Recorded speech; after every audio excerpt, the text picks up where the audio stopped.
Hi guys, welcome back to Hawaii Turo. I don't know how you found me, but I'm glad you did.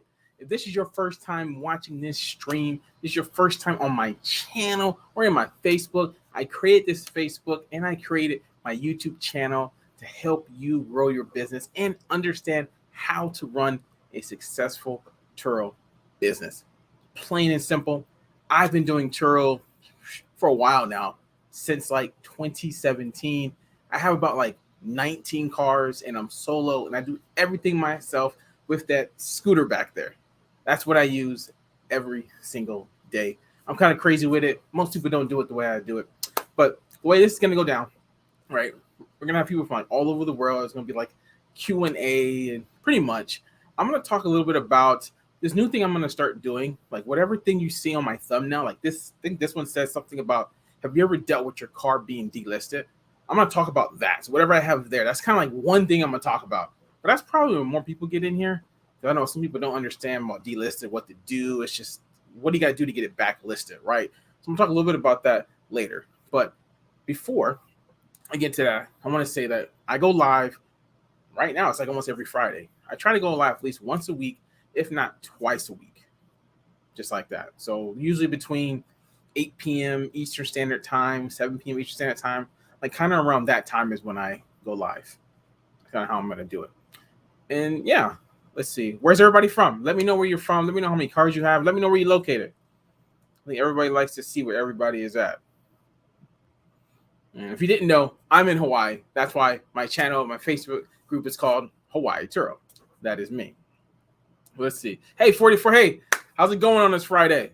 Yeah, how's it going? Yeah. I think you're on back-to-back streams, yeah? You was on my Monday stream and you're on my Friday stream. Yeah. How's the week going for you?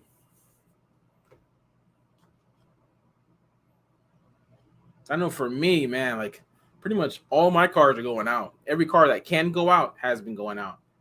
Fort Lauderdale. Okay. Let's see. Oh, hey, Gabriel. Hey, how's it going? Fort Lauderdale. Okay. How's the Florida treating you? That's great. All cars booked. Yeah, that's what's up. Yeah. You have no cars like down in the shop at all? If you don't, you lucky. Like I can't keep a car out of the shop for some reason. It's always something. Always something. Everything's good. Okay. Well, that's good. Everybody's doing good. That's good stuff. So California. Usually we get people from like Florida. Florida's like the number one. No bad work. Okay. Well, that's good. Okay. That's some good stuff. All clear. How was your month looking? Or I should say, how did January? Yeah. How did January do for everybody? Because the next couple of days, I'm gonna have my January numbers up. Oh, you're here. Oh, I think I was just talking to you before I went live, but same as you on the Paradise. Yeah, Hawaii is paradise. It was great. Okay. Yeah, it was. Well, it was okay for me. Got to lower my expenses. Yeah. Well, that's good. Let's see what we got. Well, how's February doing? You said January was good for you. You know, how's February? You know, and how's like who's watching here hasn't even started yet? Like who's thinking about starting? I know I bet there is somebody who's like thinking about starting. I've talked to a lot of people who like they haven't even started yet. Like they want to start. They're trying to research for like the best car for their market.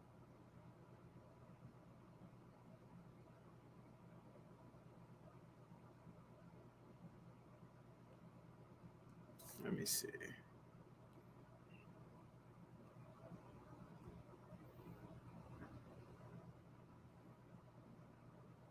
And Gabriel, when did you start? I don't know. Yeah. When did you start? Since you're in my market, yeah. Or Hawaii market. I'm not gonna say my market, but Hawaii market.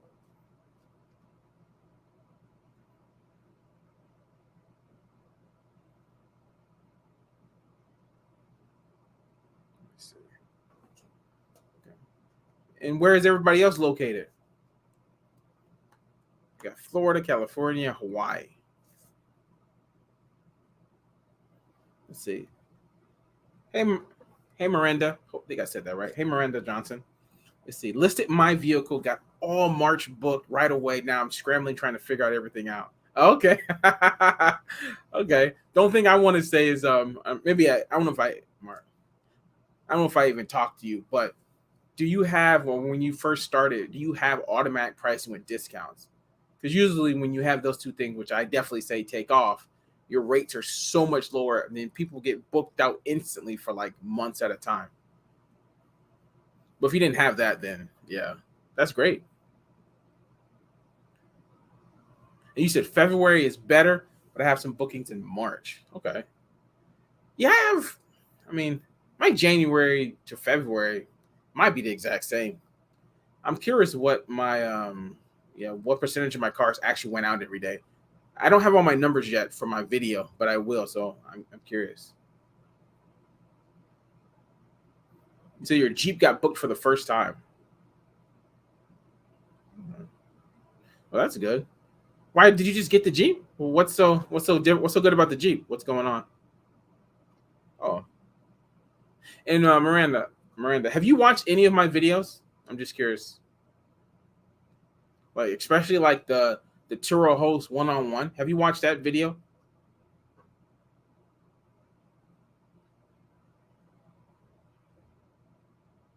Okay.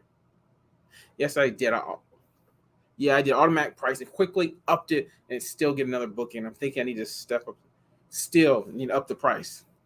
Yeah, I would say definitely look at your market. I don't know what car you have. I don't even know if you even said what car. You didn't say what car you have, and just see like what's like the average price of like the sedan, SUV, like that. Not like the actual make, but like just like that, and see what the average price is.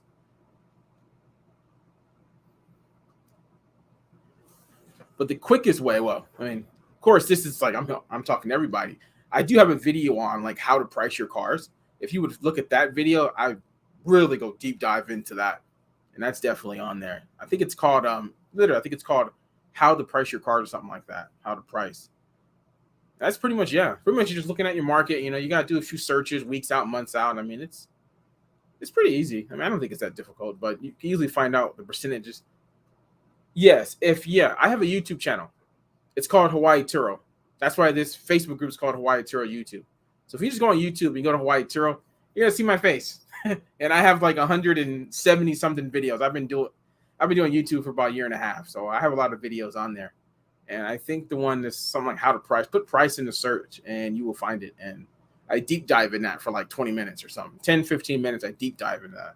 I'm pretty sure after you watch that video, it will help you how to price, guarantee. And the same thing for Gabriel. I don't know if you watch my channel, but Hawaii Turo, look that up and look for that video. There's other videos too on all these different Turo topics. It would definitely help you as well. And 44 says, usually when I post a car, it gets booked the first or second day. Okay. Well, how's the price on that? Yeah, I wonder how's the price. Pretty sure but you've been doing Turo for a little bit. And I think I missed you when you're talking about the Jeep. Hold on. You should okay, you had it for a week. And then it just got booked. You was worried? Well, I mean, you're in California. How do Jeeps do in California? Yeah, 'cause I have no idea. I think it would do all right. Oh, and you're welcome, Miranda. Yeah, you're welcome.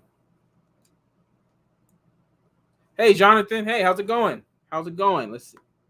Hey, bro, excited to join in. I'll be on the Big Island this summer. 2 Jeeps to be listed mid-March. Nice. Some friends are going to manage for us. Hilo site. Hopefully it works. Goal is 5 to 7. Nice, man. That's great. That is great. I don't know the market in Big Island, but yeah, I'm pretty sure Jeeps will do well. That's a fact. Jeeps, convertibles in general will definitely do well.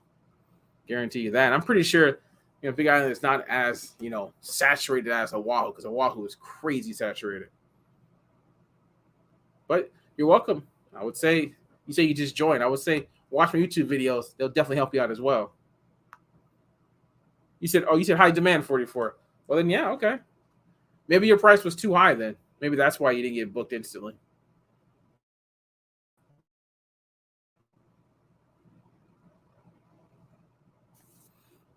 thing. And Miranda says, do I need to be concerned about all the bells and whistles like kill switches and remote locks and trackers? I'm feeling kind of poor, laugh out loud. Can't spend a ton yet. Well, at minimum, I would have a tracker. At the bare minimum, Bouncie tracker.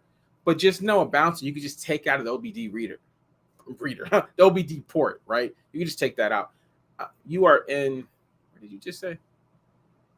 I don't remember. Well, it doesn't matter where you're at. But the point is, yeah, you should at least have that in there. But in reality, eventually you need to get to like hardwire because, you know, when you start renting to locals, or if you don't rent to locals, you probably won't even have an issue with it. But a lot of people, they do rent to locals, and locals do crazy stuff, and you need to know, or just at minimum, if somebody's like, I don't know, keeping your car longer for any reason, I mean, just, yeah, you should. But yeah, I don't have kill switches, but I do have I didn't have trackers in my car for 3.5 years, but I'm on an island, and 99% of my rentals are tourists. So, I mean, tourists are not stealing your cars. It's the locals doing that stuff, right? So that's why everybody's saying that. Like all those stories that you see, you know, on YouTube videos, or you see in the Facebook groups, all those things, like people taking their cars and doing human trafficking, going to Mexico, all that stuff is all like locals because they see how Turo breeds a lot of illegal stuff, and it's so easy to get a car. Turo doesn't really do the checks that they need to do, that they should do, and it's just so easy to get a car, and that's why they do it. We'll do. Okay. And 44 says, yes, I had to drop the delivery fee. Yeah. I'm assuming you probably had it at 120. What, you put it down to like, what, 70 or something, and it went out? You're in Utah. Okay. I know nothing about that. Are you close to like what is it? Salt Lake City or like the airport? Or are you close to a airport is what I should say. Because airport's going to be your best friend. I can tell you that. Then Miranda says, what kind of tracker did you say? I said Bouncie. Bouncie is like really like the bare minimum. Like just something that you just put into the OBD port, right? That's what, but you can take it out. Or you can do something to make it harder to get out. You have like I forget what they call it. I don't remember what they call it, but it doesn't go into the OBD reader. Or are you saying reader? OBD port. It's like I can't remember what it's called, but there's something else for that as well. Oh, you said you went down to 40. But I would say definitely have something in your car. Don't just rent out cars with nothing, you know, because when you do need it and you don't have it and you got to deal with Turo, you got to hope your car comes back. And just simple fact is like when your car's coming back, at least you know like where it's at, how long they're going to be, if they're lying. You should always have something because Hertz and them, when they rent out cars, they have trackers on their stuff, right? Okay. Jonathan just says, he has TrackMate GPS. The many love it. I don't know too much about that, but there's so many trackers out there. So, I mean, Bouncie is one of many. But, yeah, TrackMate, that's another one. Yeah, TrackMate. So, yeah, guys, what trackers do you have? Like, yeah, let's see what trackers everybody has. There's so many. It's probably like 100 different kind of trackers. I mean, for me, Miranda, like, when I get trackers, I like the ones already hardwired. So if you watch me a lot, I'm pretty sure once I start saying, people are gonna be like, yeah, that's what I talk about. I talk about Chevys all the time because they have the OnStar service. And OnStar has remote lock, unlock, it has GPS, and it has free roadside. And OnStar starts in like 2014 and newer. So you can get a 2014 Spark, Cruise, Sonic. I mean, all these 2014 cars for what? Under 10,000, like 89,000 miles on it, and that has everything you need. So that's why my fleet is a whole bunch of Chevys, and I really look for Chevys. So that's OnStar. I've used the roadside. You should have because using Turo for roadside is a no-no. Like I don't think I've ever. I'm not gonna say ever. No, I'm gonna say never. I don't think I've ever used Turo roadside. That's the truth. Yeah, because either I do that. Or like where I get oil changes, they have like something set up for like it's called Drive Share Benefit, and one of them is roadside for free. Well, it's included in the oil change, but that's what I've been using since I started. Well, I use my own insurance when I first started, but for about a year. Don't do that. But after that, I use that. Oh, hey Delma. Hey, how's it going? Let's see. Is it okay to post pictures of your car with visible number plates? Most cars I see on Turo have invisible number plates. The reason why it's invisible is because insurance companies, they look at that. And if you have Ally as a finance with Ally, they look as well. So insurance companies see that, then you'll get something in the mail saying they're going to drop you, stop putting your car on Turo. So that's why you don't ever have that showing. When I first started, I didn't do that, and yeah, I had to deal with that. But yeah, you should never have your license plate showing on the Turo. Like never. That is a big no-no. Just to let you know.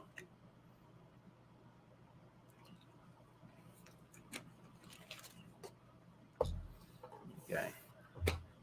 So how's everybody doing? Let's see.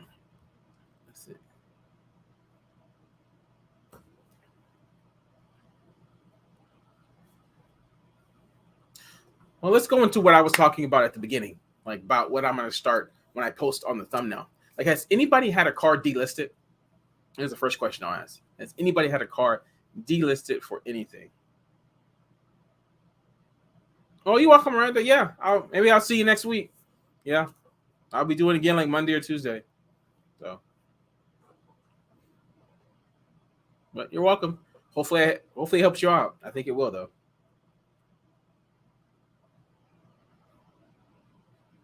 Oh, and Delma said, what if it's not a loan car? Well, then it's just insurance, right? But if you have insurance that is okay with you doing Turo, then it doesn't matter, right? But a lot of insurance, they're not okay with Turo. So that's why, you got to cover it up. I mean, a while ago, Turo used to put like a Turo sign on a license plate, but they stopped doing that. But yeah. So a lot of the new people, they just show their license plate and then, they wonder why, they get that email or a phone call out of the blue from their insurance company and stuff. Yeah, that's why. Like, that's literally about the easiest way to do that, to get caught with that, right?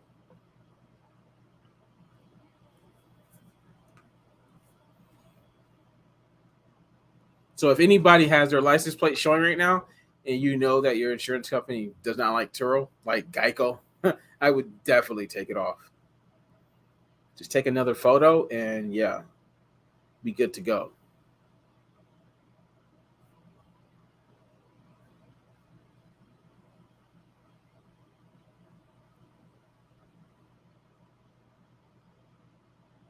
Okay. So has anybody had their car delisted before? I think I got a response. Like delisted for like you have somebody renting your car, right? And like for like any reason they like call Turo and say something's unsafe about your car. Like Turo will automatically delist your car and make you like jump through hoops to get it back on. Like I'm trying to get that the inspection thing that you got to do for your safety inspection. You got to do that, which costs whatever it costs.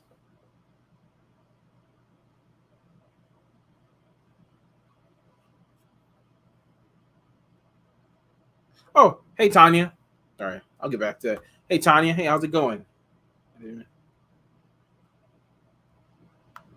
And you said, what insurance company are you okay with Turo? Or are okay with Turo? I want to say Liberty Mutual, but I heard some stuff, Liberty Mutual not anymore. So what's another one? Like Allstate, State Farm? I think those are somewhat. But just rule of thumb is just, you know, all insurance companies, most of them just don't like Turo. And they don't need to know anyway. And just telling them from the start, they're gonna, yeah. Either they're gonna drop you, or if you don't even have it and you're asking them, more likely gonna say no. But I just have, if you ask me, I just have I have liability coverage on most of my cars, and I've like never told them, but I did get kicked up. USA did drop me years and years and years ago. About 3 or 4 years ago, USA dropped me. So I mean, just we're all like, everybody does Turo unless you are commercial.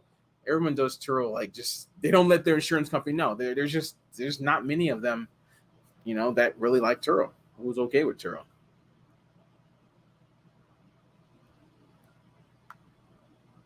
And then basically, the Johnson says, any advice on who I should use? I think I just said that. Right now, I have State Farm from Oregon. My guy said he does not want to cover me. Oh, State Farm. And then another thing, it's by state too, right? Some states have different laws and different rules. So I thought State Farm was okay, and you're saying your State Farm is not okay. Yeah. I mean, if you really want your insurance company to know, then call around and call them all. But I mean, I wouldn't even tell them. I'm assuming you told him. Let's see. How do you feel about use OnStar and GM? What? But use OnStar and GM try to repo your car because you list on Turo. What? What do you? Are you talking about GM Financial?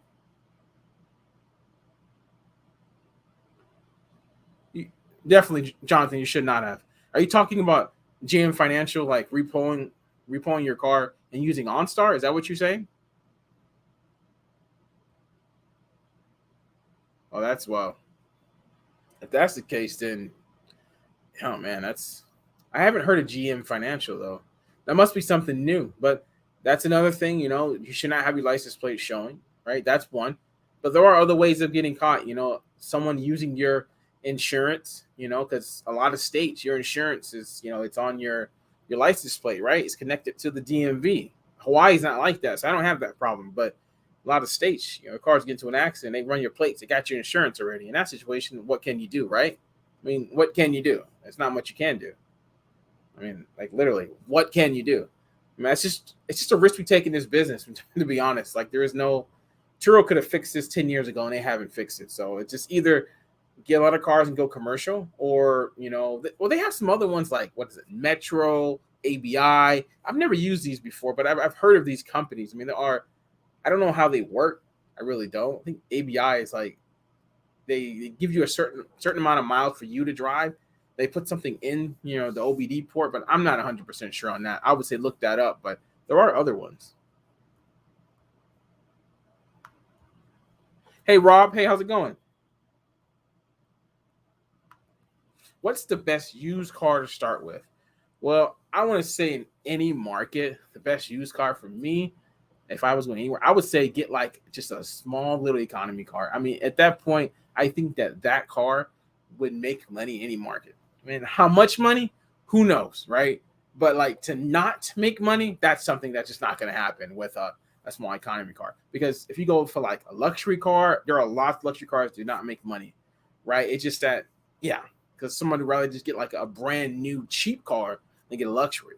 Or if you go like super luxury, like Tesla, there's so many Tesla markets that there's no money to be made. SUVs, like or the 7-seater or the 6+ seater SUVs, those are a whole different market. But like an SUV 5-seater, no, I mean that's hit or miss. It's hit or miss. So yeah, and then obviously Jeeps, convertibles. If you're in those markets, they'll definitely give you more. But in the end, the best way to know is, which I was talking to Miranda about earlier in the stream, is that if you watch my video, if you're not on my YouTube channel, I don't know if you are or not, but I have a YouTube channel called Hawaii Turo, and I made a video on how to price. Watch that video. It will definitely show you how. Or if you want to sign up for coaching, then we can do one-on-one, and obviously I will show you. But other than that, yeah. Let's see. Oh, hey, Raphael. Hey, how's it going? I haven't seen you before. Hi, Matt. Is having an LLC the only way to get commercial insurance? Well, I want to say yes, but I don't. ABI is like some kind of commercial. ABI and Metro is like some kind of, I think some kind of commercial insurance somewhat. I don't know how much commercial are you talking about? Like full on commercial insurance, and I want to say yes. Like GMI, like that one, definitely yes. Like I want to say yes, but I want to say yes, but I know there's so many different kind of commercial insurance. Maybe like the smaller ones, maybe you don't. But I'm not. But definitely the big ones. You want to go full on commercial insurance to have your car covered, right? Regardless of what Turo is doing, I'm pretty sure that's a yes. And then Rob says, "Do you own your own renter? Oh, do you own your renter car under your name or LLC?" I have it under my personal name. I do have an LLC though. I did that back in 2019, but I haven't moved my cars yet. I didn't have my cars paid off at the time. I do now, but I don't know. To do that, I got to get commercial insurance, and then that's a big commitment. In this business, which you can see, most hosts do not have commercial. They don't ever go commercial. They just do it with Turo. So it's a small percentage of people who do the commercial stuff. And I don't know if I'm ready, if I want to do that right now. I know I have 19 cars, but it's just, I don't know. It's just, yeah. it's different, right? It's just yeah. I mean, is anybody here thinking about like I get a lot of commercial insurance? Like, are y'all thinking about going commercial?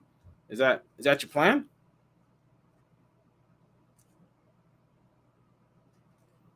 Because it is a big step.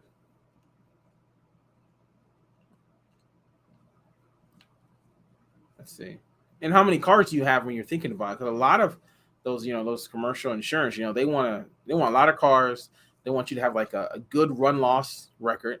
So one run loss is basically your whole history with Turo, right? That's what GMI wanted from me, but I didn't go all the way through it. I stopped right there. He was thinking about it. How many cars do you have, Gabriel? I don't. Yeah, how many cars?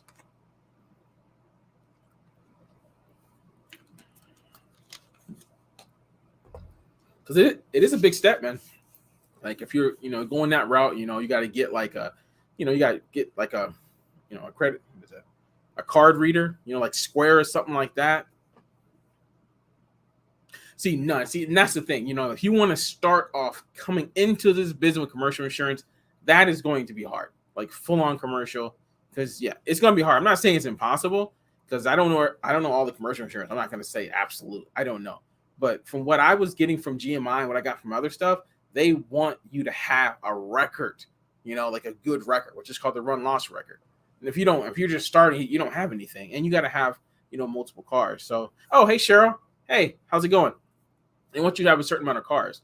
So I don't know how many people start off Turo with commercial insurance, unless they like already had it, from another business or something, and then they just like kind of went into Turo, right? But just starting off with that, yeah. Oh, that's not. Hi, Matt. My tracks died. Sorry. Hi, Matt. My tracks died in the guest. Waiting to see what's up. Another Friday night. Yeah, I've dealt with all kinds of stuff. Yeah, what? Yeah, I want. What do you think? How many miles is on that tracks? Yeah, I wonder what's going on. I'm sorry to hear that, but that's the Turo life, right? I mean, stuff I got to deal with, man. It's let's see. And Delma says, when parking at the airport, do you get discounted rates? No, not that I know of. I don't. I don't park my cars at the airport anyway, so no. I'm mostly in Waikiki. I actually just started doing remote, so I have all the cars that I can lock remotely. I actually have them at the mall, like on the ground floor. So every morning I just move those cars over there, and yeah, and I've been doing remote for like literally it's been 1 week. Like I've been doing this 5 years. I just started doing it like this week. This is like the first week, and I like it. What sucks though, only half my cars have that remote anyway, so it's only half, but it's still good. I have to wait on people because I wait on people for so many years. Let's see, and then Raphael says, "See, I was thinking of commercial because of all the regular insurance companies don't seem like Turo." That is correct. That's true. And if we want to be legit, most think we should go commercial after having a few ads under your belt. Yeah, I mean that's that word legit. Yeah, man, that a lot of people. But the thing is, it's hard to do it. I mean, just I don't know too many insurance companies that just automatically just going to give you a commercial policy, a full-on commercial policy, just starting with no history. That's usually the problem. And then you're not going to find too many regular insurance companies that's going to allow you to do Turo. Some will, but yeah. But that's what we all deal with. That's why most of us we never say anything.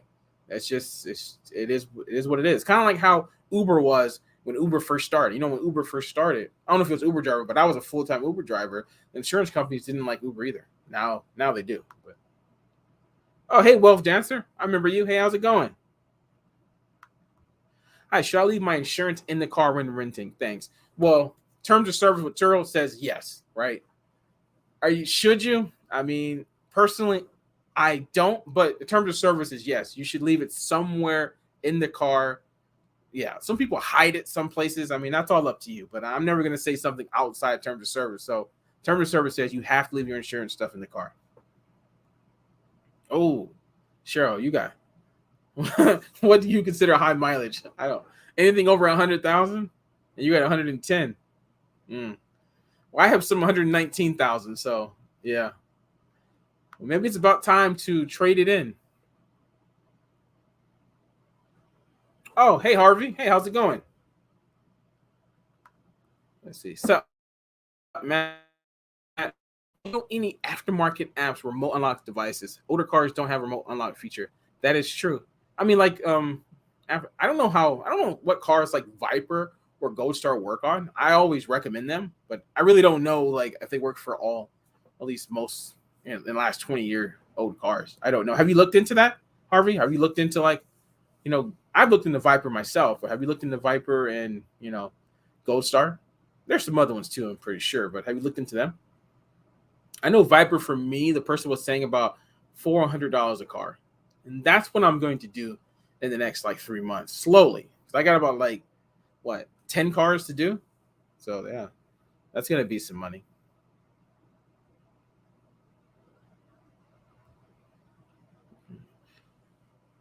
But yeah, if everybody can hit that like button, because YouTube loves that engagement and we get some more people in here, I would be grateful. Thanks, guys.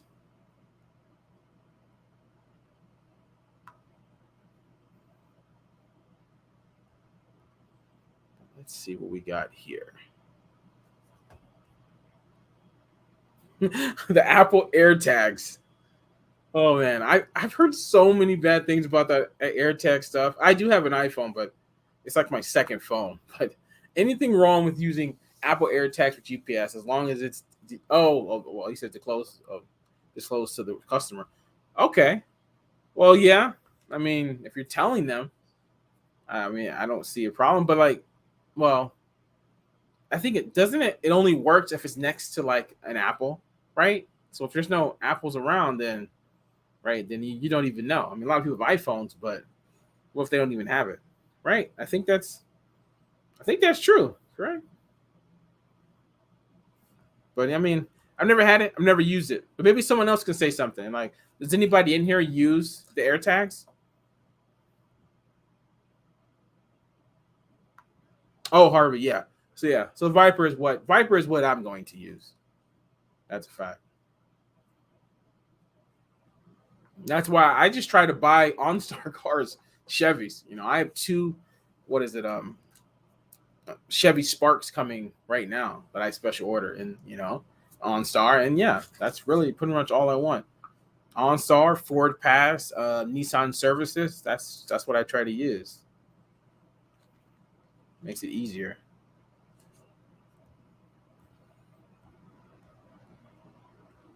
Let's see. I mean, does anybody in this group, anybody watching, does anybody have the AirTags?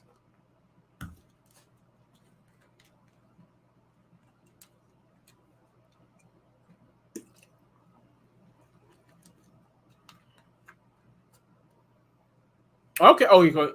Maybe the only one. Okay. Okay. Where you see the car wherever it's at.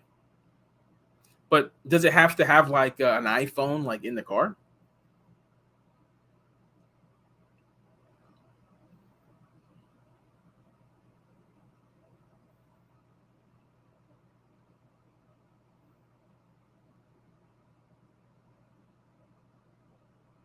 Hmm.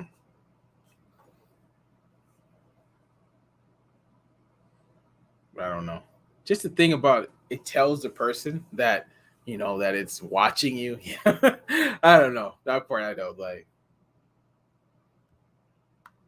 See, Delma says, "How much did you buy your lockbox? Do you have a link?" I do not like lockboxes. I've never used one, so nothing. I don't. I like just if you're gonna do that, I would just pay for the remote. But just yeah, lockbox stuff. I don't know. I see people, they use it all the time. It just I don't know. It just opens you up to break-ins and stuff. It just people can see it. Just unwanted attention to me. Yeah. Then Cheryl says, "Do you? Oh, you do you have to disclose that you're using a tracker?" No, not that I know of. I mean, no. I mean, does Hertz disclose that they're using a tracker? I don't. Not. I don't. I'm pretty sure a lot of people don't. See, no iPhone needed. It's just the customer has an iPhone that. Oh, okay, okay. See, I thought it needed an iPhone that needed to be close to it. See, I didn't even know that. But they had okay. Well, that's huh. But it's nice as I can buy 4 tags for 100 or one tag. Okay. Well, that's something. Like I said, I didn't know that. Yeah. Well, well, maybe you'll ask the renter like before they, as soon as they book, do you have an iPhone? And if they have an iPhone, cancel. I'm just joking. Don't do that because canceling's bad. But but an iPhone, that is something. That's good to know. If anybody wants to go that route, but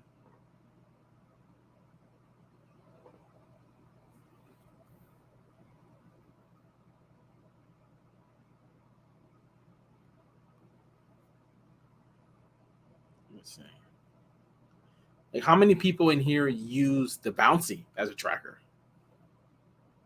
So that's probably like half the people, I would imagine.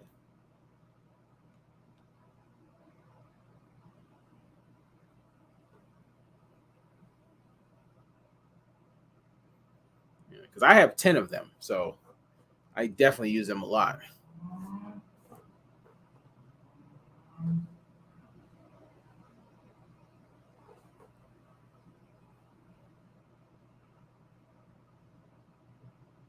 And Cheryl says, your idea of high mileage is the starting point of several of my cars.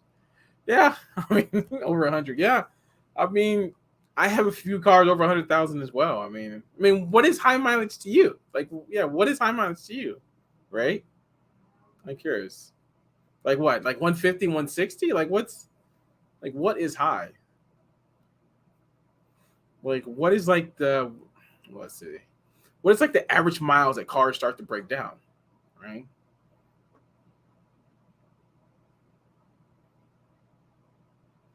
Is it like 80,000? Right outside of warranty 70? I mean, what is it 200,000? Like what's the number?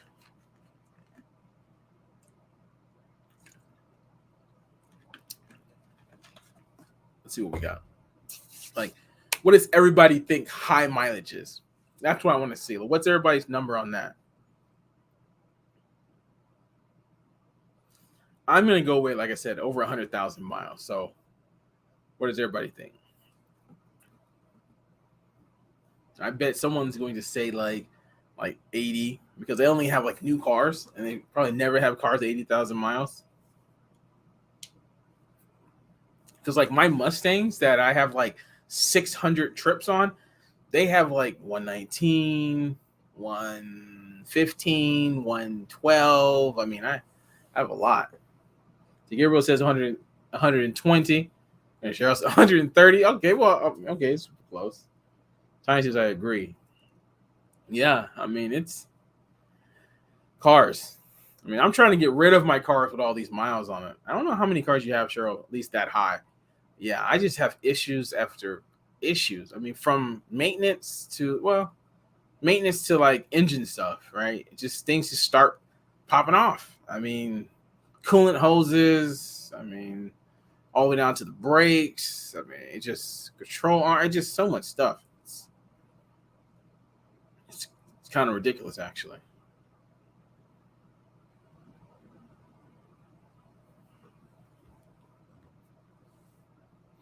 Let's see. I just got a Chrysler PT Cruiser 2010. Oh wow, at 72,000 miles. Charles said it was a classic. What? What is the definition of a classic car? I've seen like a Honda got a Honda Accord. I think it was considered classic because it was like a new listing and it was like what an '04 or something. I've seen that on there. It's crazy. But yes, Tanya, yes, it has to be under 12 years and 130. So yeah, and once you get in there, you're grandfathered in. Excuse me, you're grandfathered in. So yeah, that's how that goes.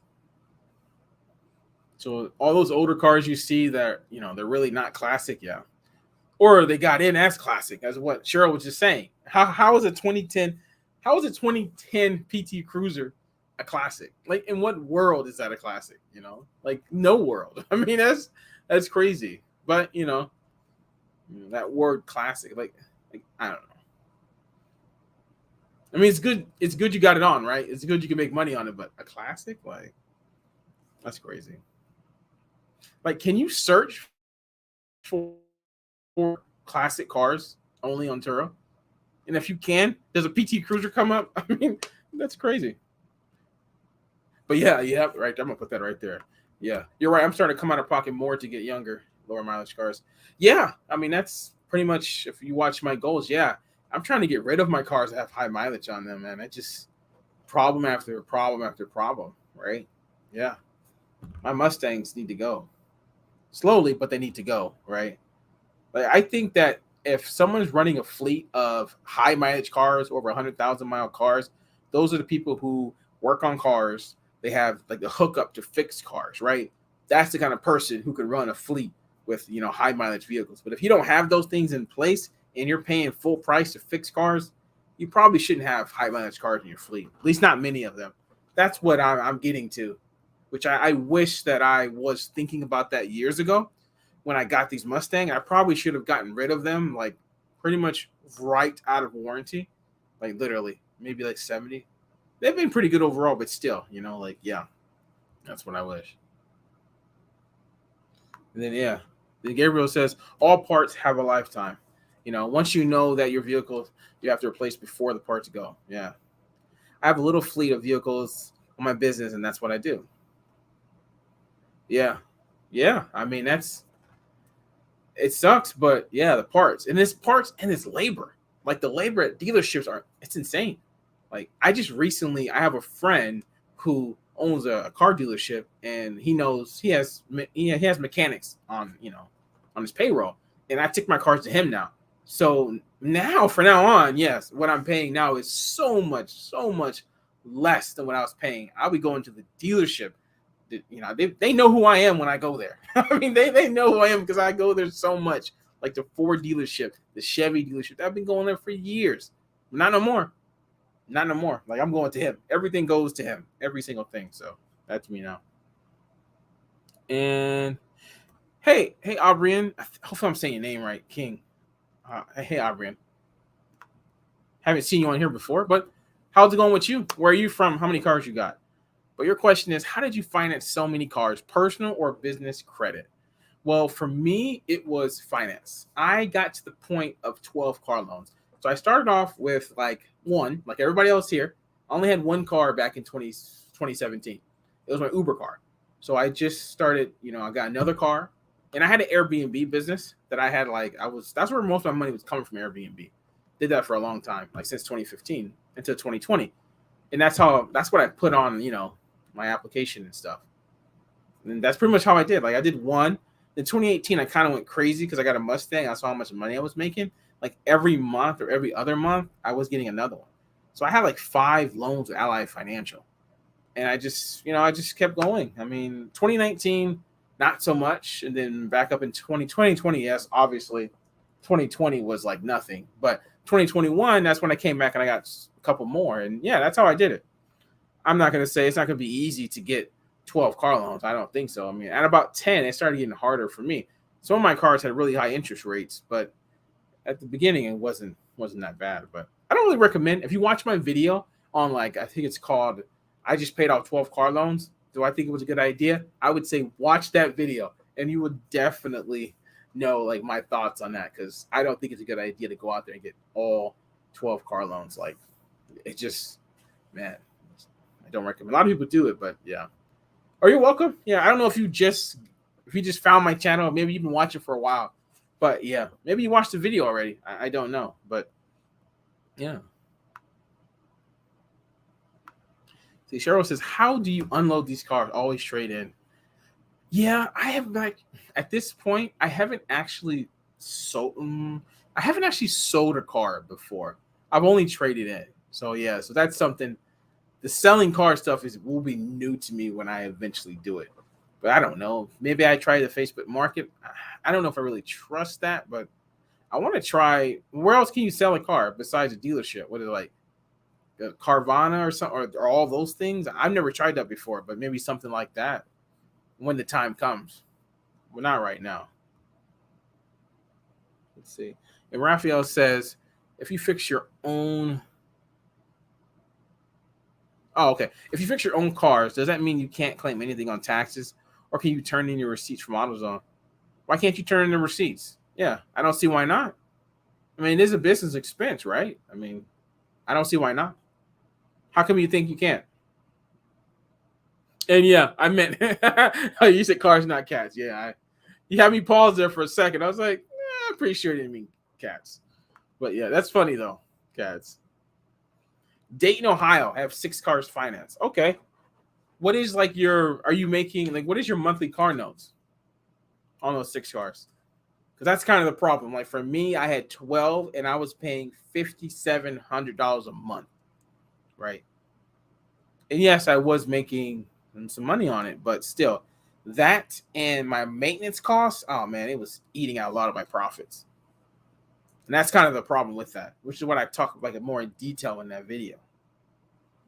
Right. I think like if you're going to go like the loan route, it would be to get brand new cars and then get rid of them once it gets to warranty, like 60,000 miles, or if it's a Kia, 100,000 miles. A Kia will be a little different, but like at 60,000 miles, get rid of them, right? So hopefully in that, 3 years or, well, I don't know how many miles to put on your car is where we at. For me, it's like 20 something thousand a year. So I'm saying for me, it's like, like 3 years. But for you, it could be 2 years. Who knows? Or I don't know. I mean, it could be a year and a half that somebody puts 60,000 miles or 100,000. So who knows? What did you say? Okay, you make about 500 plus on each a month. I'm assuming, hold on. Is the 500 like your net from it? Is that what you're trying to say? Like for each car? Like,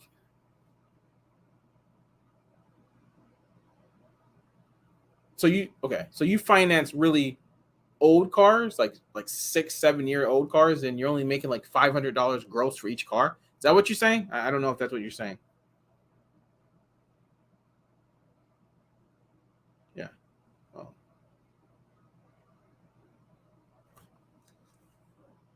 Oh, the net. Okay. So that makes more sense then. Okay. I was wondering. I was like, man, that's really, really crazy saturated if you're only making 500 gross. Okay. Okay. Well, that's not bad. I mean, 500 in some markets are like that, right? It'd be nice if it was 1,000, but yeah, it's not bad.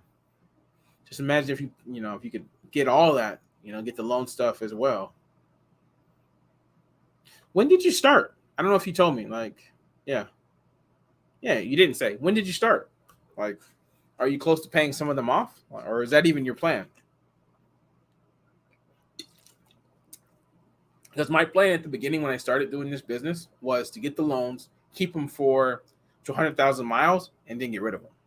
That was my initial plan when I started doing this. Then things kind of changed. Okay. Okay. See. Okay. So you. Okay. Almost a year then. Yeah. Pretty much. About 3 more months. Okay. Are you trying to pay off your loans? Or anybody else? They got a lot of car loans. Like, are you trying to pay off your loans like quickly, or are you just trying to make minimum payments and then try to get rid of them years from now?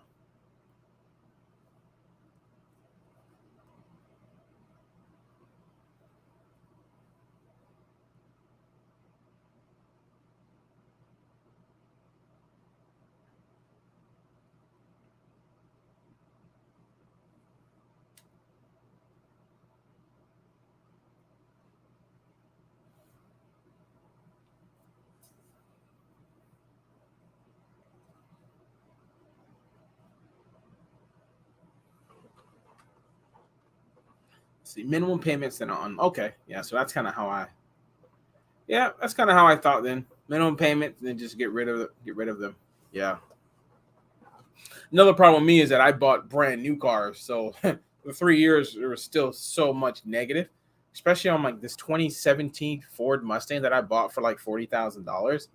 It was literally at the time I paid it off, I owed like 20 something thousand, low 20s on it, and it was probably worth under 20. So yeah, I mean, I had some huge negative equity in some of these cars that I had. So that's another thing too. Buying the cars brand new and buying them overpriced. Yeah. That's no reason that I really, when I do buy cars for this business, and if it's new, I don't really buy like really expensive cars. Like I may just get the Chevy Sparks. Try to stay in the 20s, because once you start buying those $40,000 cars and depreciation, I mean, if you're not getting like $40,000 money, like a good daily rate, then it's like you're going to be losing money on the back end, when you try to get rid of it, and that will take a lot of your money. That's a lot of stuff that people talk about. Depreciation, man, depreciation, which I should make another video on that. But like depreciation, like it's like the silent killer. It is, man. Like it is, unless you buy the cars right. But it's kind of hard to buy a new car right. I mean, because who's going to sell a new car way under MSRP? I mean, like, just no. I mean, if you have that kind of deal, then that's good for you. But most people don't. But used cars, yeah, I can see people get that.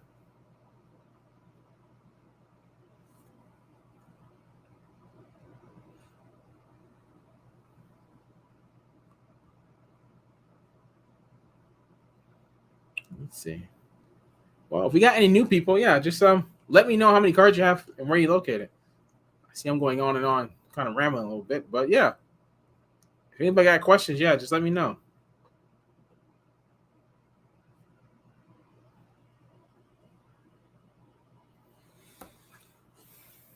I know I started kind of late, so I think it's 10:30 on the East Coast right now. It's only 5:38 in Hawaii. But nothing I can say, if you're watching me on YouTube right now, I would say join my Facebook group, Hawaii Turo YouTube, because when I go live, I'm live on Facebook as well as YouTube right now. So yeah, if you're not getting my lives on YouTube, you'll get it on Facebook as well. And we talk a lot of stuff about Turo on Facebook. So yeah, I would say come join us. Yeah, Hawaii Turo YouTube.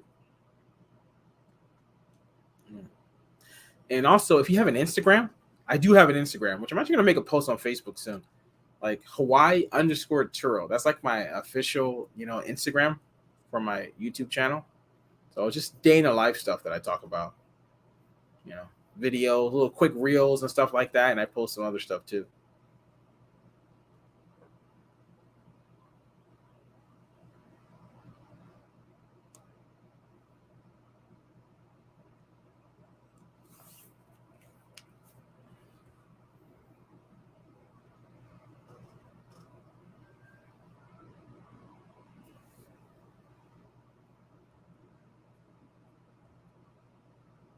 Okay.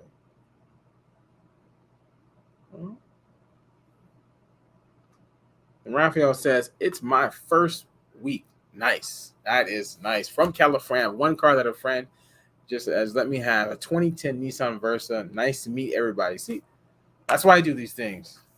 Mingle with other people and yeah, talk to all kinds of people. Yeah. Well, you're welcome. Hopefully, the group helps you out. Yeah. This group is growing and growing. We're going to be at 1,000 members very soon and beyond, right? So, yeah. And watch my YouTube channel if you haven't watched it, Raphael. I'll say just go watch those videos. They will definitely help you out. I guarantee they will.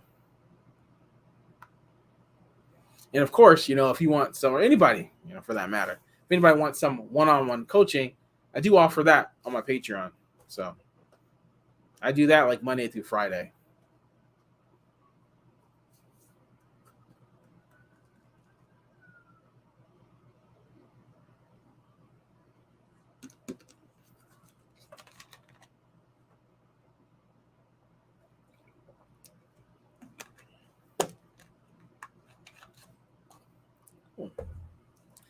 So is there anybody else watching from Hawaii right now?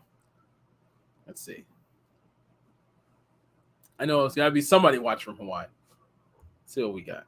That's definitely not Hawaii. That's spam.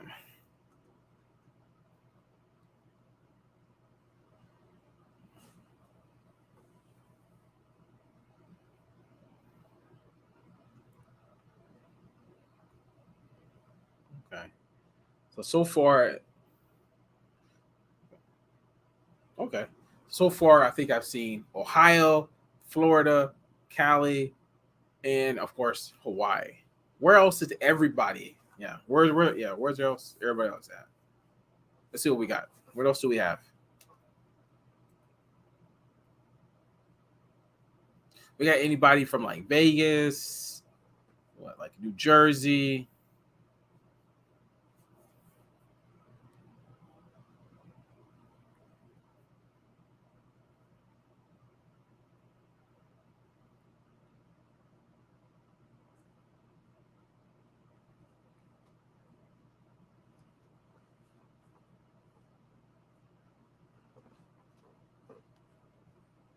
Oh, hey, let's. Yes, how's it going? And then we got Detroit here. What is that? The fourth, fifth. Detroit. The cold Detroit, because it is 9:40 there, I think. I don't know what time zone you're in. I think it's central, but it's either 9 or 10 there. It's probably freezing there. Am I right, lads? Am I right?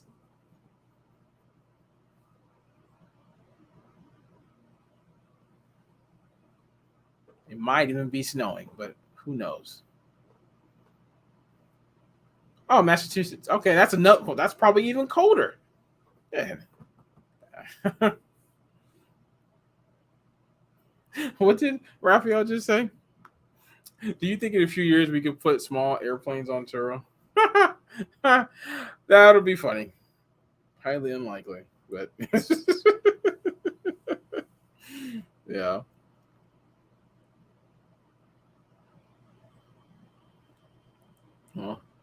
Well, how's the weather in Massachusetts?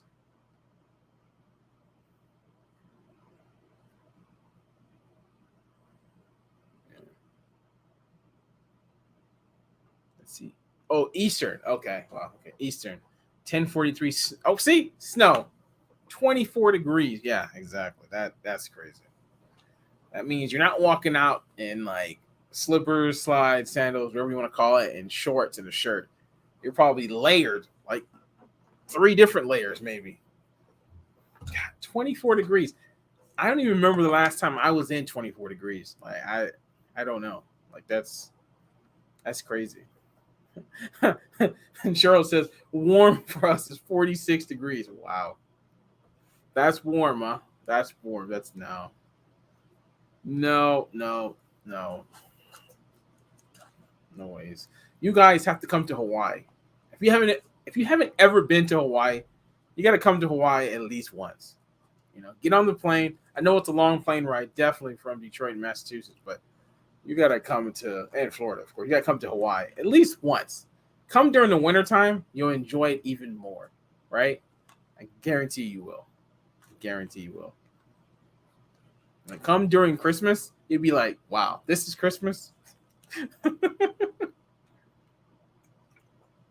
I've been in Hawaii for 20 years, so. Charles says, beach day tomorrow, 52 for a high.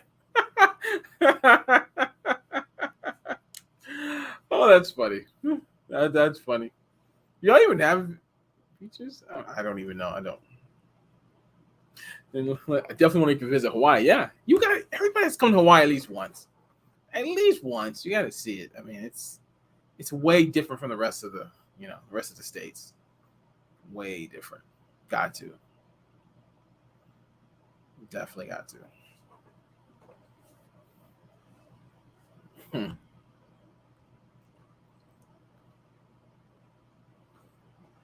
But just be prepared for a long plane ride. Yeah, it's long. It's simple as that. It's like going to another country, really. It's so far away.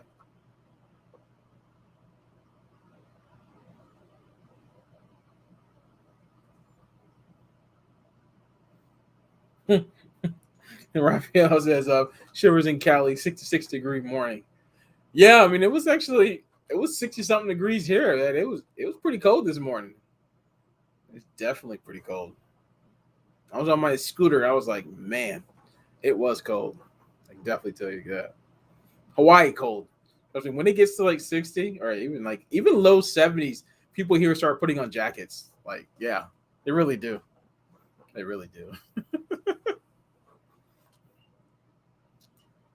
But one thing I can tell you that it actually does snow in Hawaii, in the Big Island, like up there in Mauna Kea, like way up there. It's like what 14,000 feet up. It does snow up there. I've never been up there. Snow. So I mean, it does get cold up there. So if you want to come to Hawaii, I don't even know. Can you even ski? I don't even know. I think some days you might even be able to ski in Hawaii, but it's only there. Like that's 14,000 feet up though, mind you, but still. That's crazy.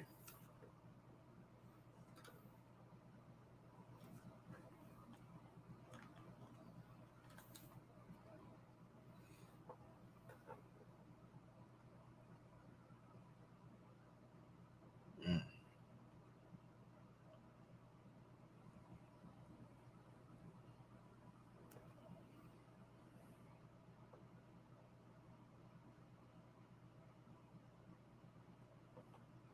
Let's see what we got. Mm. Does everybody have all their cars going out tomorrow? It's the weekend. I know I got another busy day tomorrow.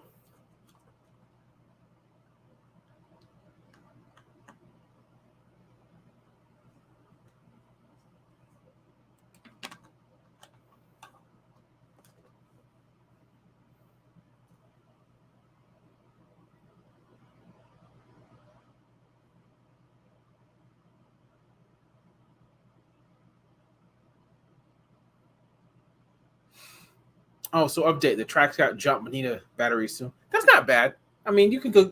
I go to O'Reilly's for batteries. They put it on for free. That costs you what? $100, 150. Yeah, that's not bad. So, like when I see like it needs a battery, that's like yes, that's an easy fix for the most part, unless it's like so far away. And Let says, what's the best resort? Like where are most of your Turo clients staying? Let's see. The best resort. Mm, I mean, the biggest resort is the Hilton Hawaiian Village, and that's really close to where I do my business, so I get a lot there. Right. A lot of people probably would say that. I mean, it's good. I mean, it's literally right next to the beach, so I mean, but other than that, I mean, you can get places that's closer to like the off the main strip, like at like the Marriott, Hyatt Regency. I mean, these ones are like literally right next. Well, I mean, Hilton Hawaiian Village is next to the beach too, but it's kind of it's kind of at the beginning. The other places are like what you see in the pictures, like when you see when it shows like Kalakaua and on all of the hotels on one side and the beach on the other. That's kind of like where like the Marriott, the Hyatt Regency, the what is it, the Ashton, Loilani, like all those right there. So yeah, not cheap though, but yeah,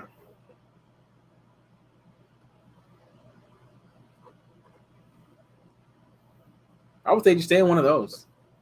First time coming here, I probably would not stay at Airbnb unless it was in a hotel. But yeah, I would say stay in a hotel.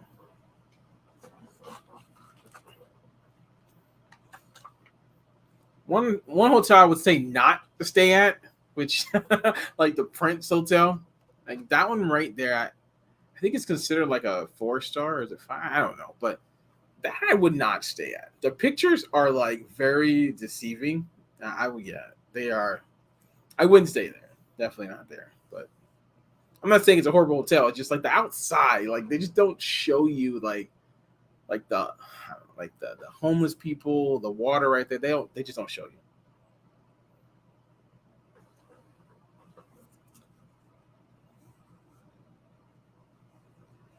Okay.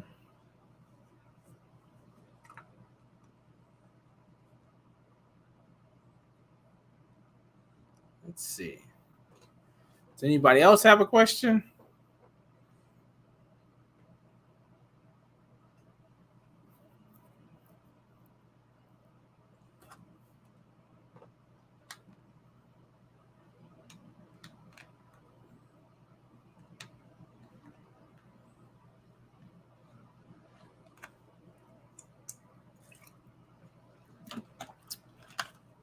Let's see what we.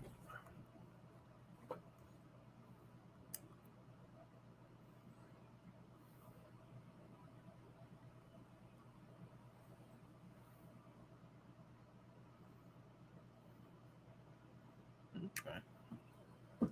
Well, we're 1 hour and 5 minutes in.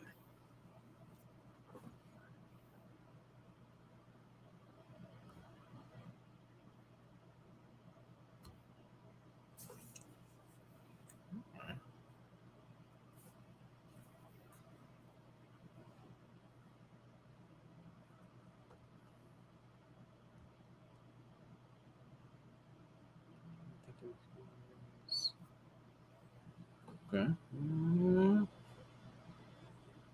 Nobody has no issues going on. Everybody's good right now. Is that what I'm hearing?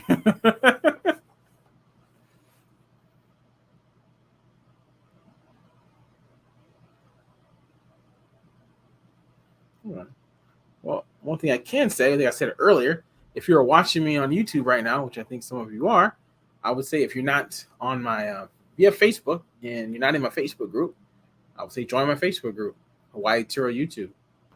That's what I would say. We talk Turo all the time.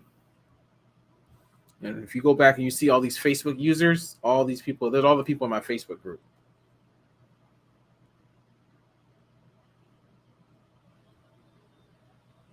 And that group is growing and growing and growing. We're going to be at 1,000 members very soon.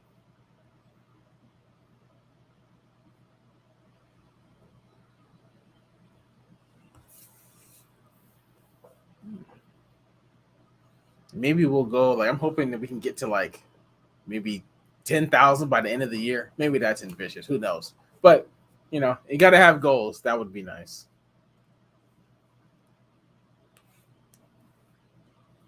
We'll see.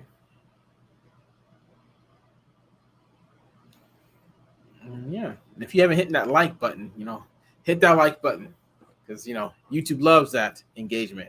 It'll be great for the channel, you know, get this stream pushed out even like after the stream to new people. Who said that? Raphael. Let's see what we got. Can you roughly go over pricing your cars?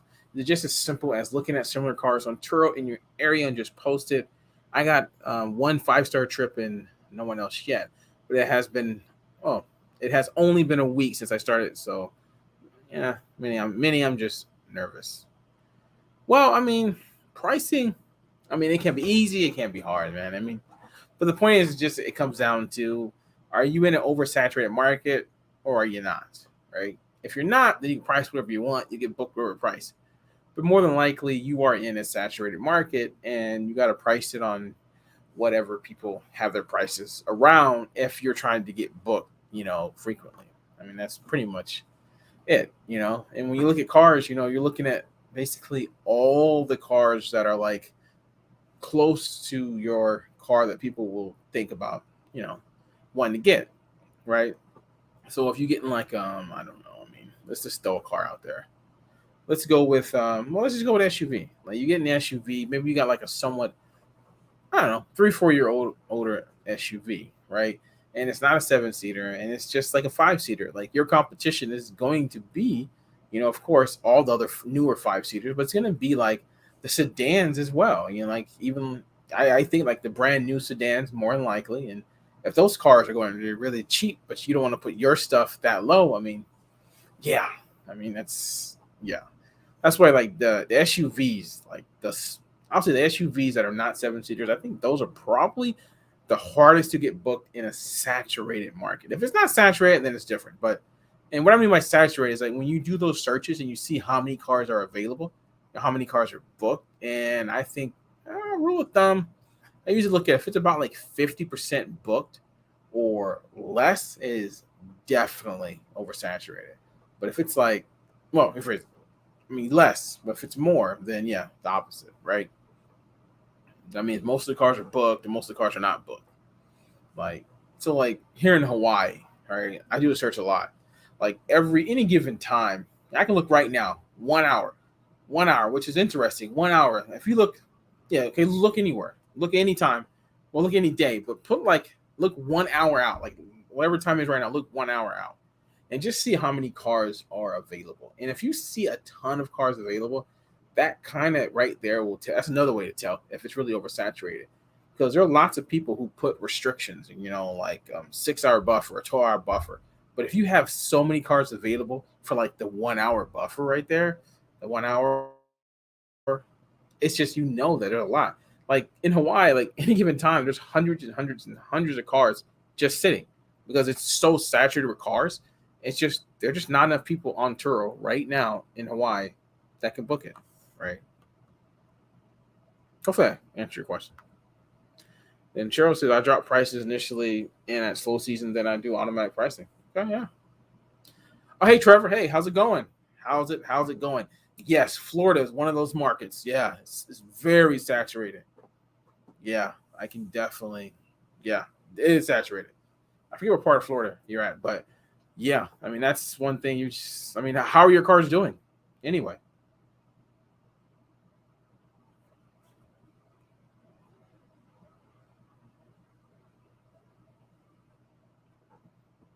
Yeah, are you getting your cars out?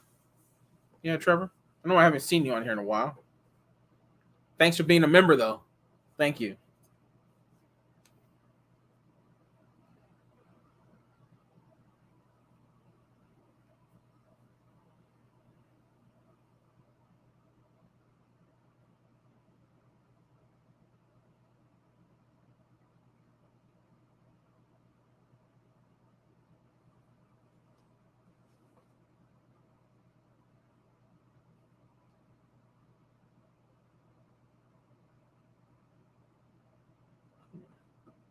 And what are your like? What percentage of your cars are going out, Trevor? Like,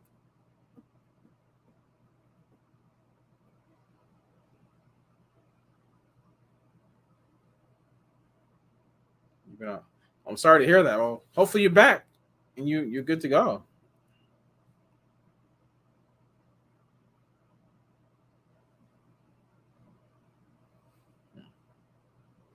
I mean, have your cars at least been going out? Like, what's going on?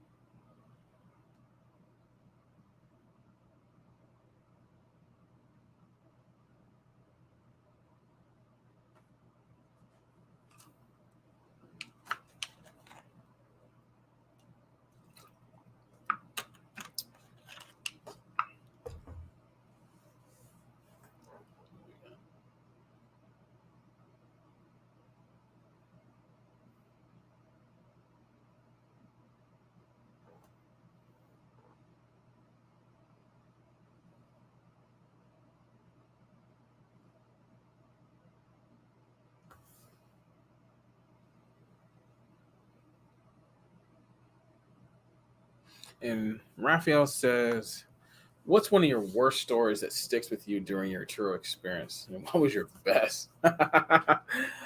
um, let me see. Let me see. Um,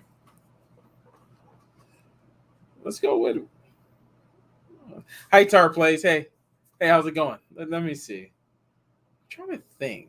That just I haven't done too many repos. Like when I go worst story, it's not even well. I want to say like my worst. You said worst. I don't say story slash situation is when I had my insurance in the car and the person got into an accident and he gave my insurance to the other person. I didn't know that. And yeah, some stuff. I made a video on it, but I'm not gonna go too much in detail. But point is, yeah, that they used my insurance and I didn't know. So yeah, there's some stuff that happened with that. That's probably my worst story with that. I never had to do. I did a couple of repos, but I never had my car stolen or anything. It was just repos because people overslept. So yeah, my best story. God,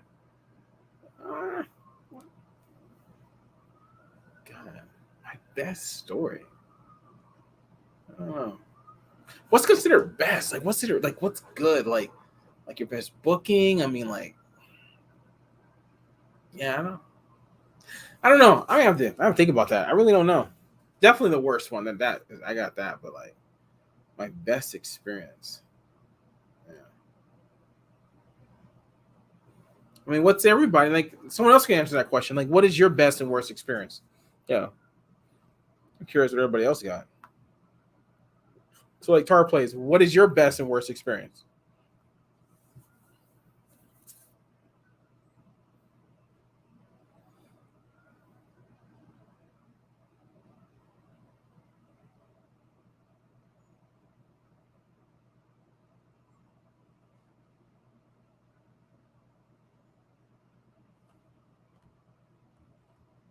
Let's see. Do your best payout and how the overall booking went. I don't know what. Hold on, did I?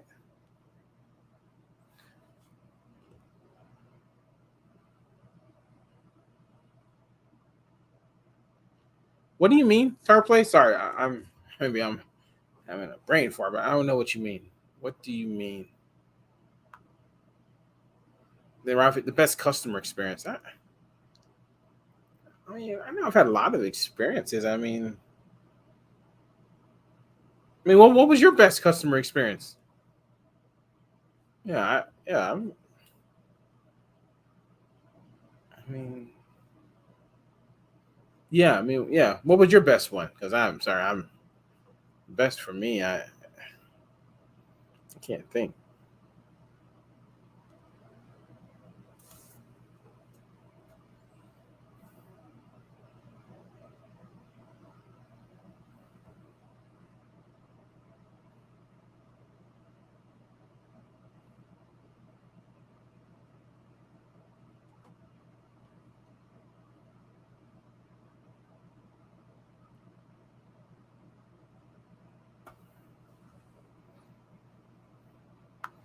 Okay. Tarplay says worst and best. My brand new Tesla Model 3 got keyed and the damage to the vehicle was $2,000 to repair the to repair the paint damage. However, the guest was brilliant and their insurance company was timely. Okay. Well, okay. You know what? You know what? I can.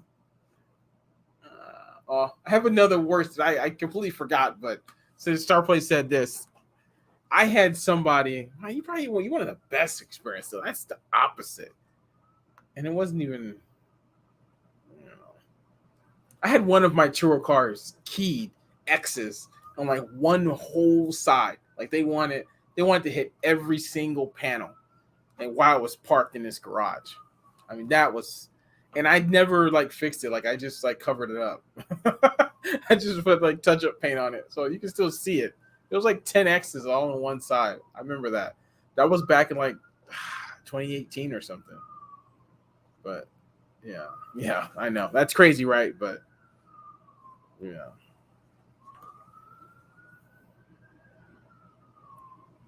a best experience. Yeah, we have another bad one. Okay, tell us.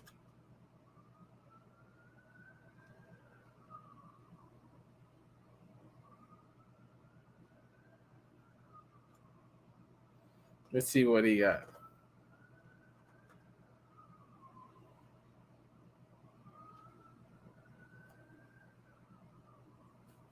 Let's see what we got.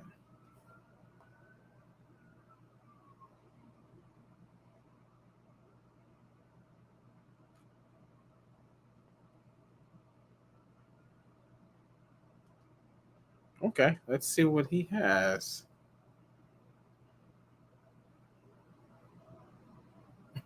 You're gonna wake up in the middle of the night and be like, "I know my best now." Yeah, I gotta think about it. Maybe ask me in the next stream. Maybe I'll think of something. But my best, yeah. I mean, we're talking about in regards to getting paid for damages. I mean, oh, I mean, I can say that. Oh, I mean, I okay. Maybe I could say that, but I mean, is that really a best experience? Like, I had somebody bring my car back; it was damaged, and he instantly he didn't want to go through Turo, and instantly just basically Venmo me like $3,000, and that was a good experience. I got it fixed, and I refunded him the difference minus my loss of use stuff. But I don't know, is that considered a best experience? A good experience? Yeah, I don't. I don't know, but I definitely did like that when he gave me that. I was like, great. If that counts, let me know. Star Play is just my 2013 Volkswagen Jetta was damaged. Guest tried to put something in the back rear seat and took all the paint off one side of the door frame. Yeah, some people do crazy stuff. Denied it and had to get my attorney kind of. Oh wow, wow, wow, wow. And they finally agreed. We decided on a 4-month payment plan for them to pay for the damage, just about $2,000. Oh man, that's what did your lawyer do? That's crazy. Yeah, that's crazy.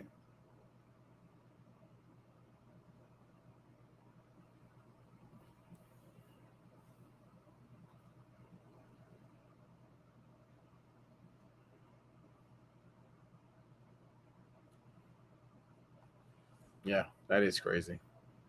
And you said best experience. Yeah, okay. Well, maybe it is. I remember it. Getting paid out on a damage claim cash just like that is definitely good. Okay.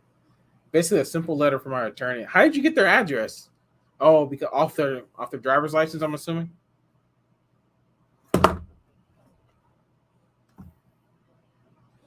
Well, some people like to play games, man. Like to mess up your car and yeah.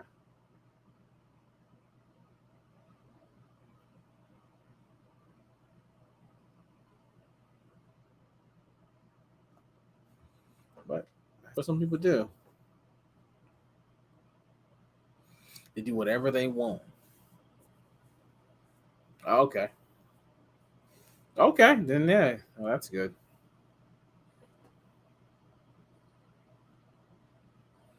Yeah. That's probably something that Turo should give us anyway, but yeah, you gotta do all that.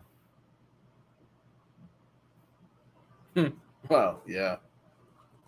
I mean, if they actually knew Turo's terms of service, they wouldn't have done anything. But yeah, there's not much you can do with attorney with Turo anyway. But I'm just saying. I mean, that's kind of like an empty threat.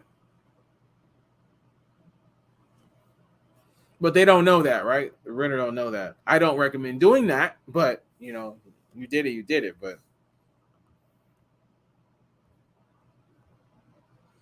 it is what it is.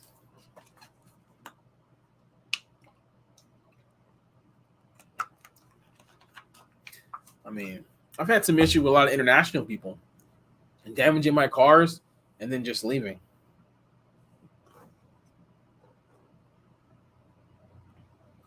Yeah, that's true. Yeah. Oh, definitely. Yeah. Working with Turo though, you don't get paid much. I'm assuming you were on a higher plan. Oh, who's someone just came on? Hey, Alfonso. Yeah. Hey, how's it going? How's it? How's it? Sup? Sup? Coming on late. We're an hour and 23 minutes in. Yeah. We done talked about all kinds of stuff.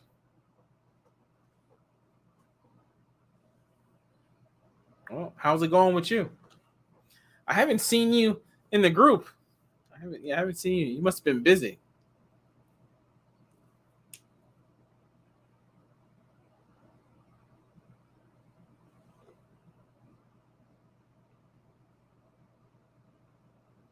Yeah, what I was saying, Tar plays is like your deductible. Yeah, I know Turo would have definitely went after them. That's a fact. But like, I'm assuming you did that because of your deductible.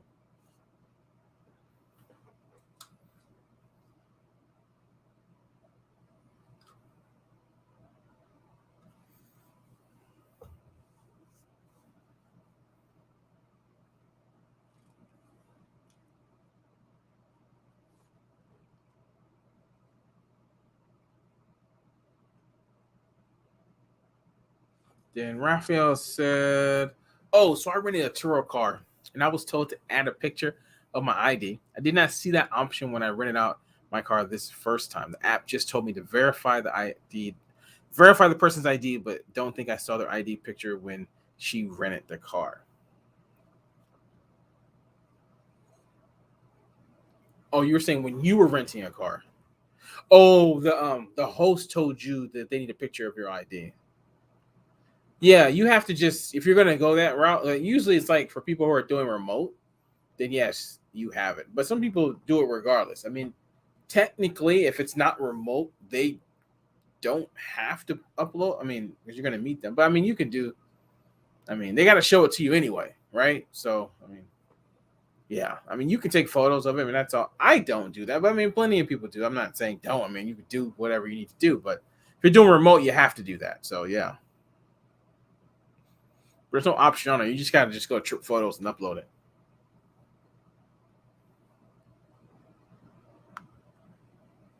Oh, you've been busy.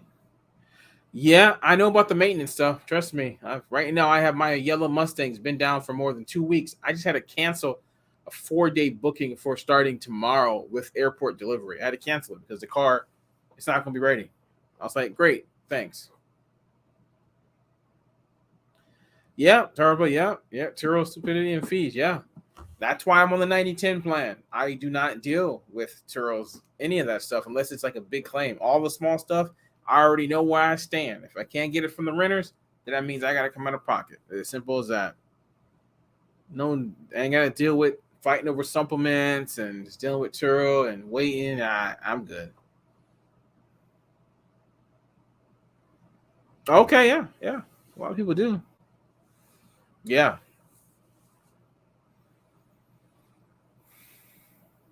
Ooh. Yeah. Usually for me, when something goes down and comes back damaged, I try to get paid out as much as I can right then and there. Pretty much. Oh, Cheryl's back. I mean, Cheryl went. She was gone for a minute. Let's see what she said.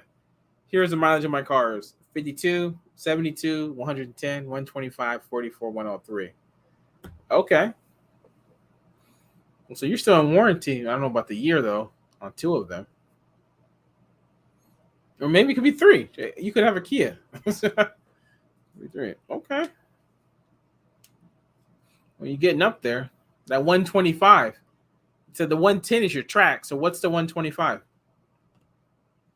Yeah, Tar plays, you're right. Most of the guests, they don't know the terms of service of what the rental agreement covers. Yeah, that's the truth.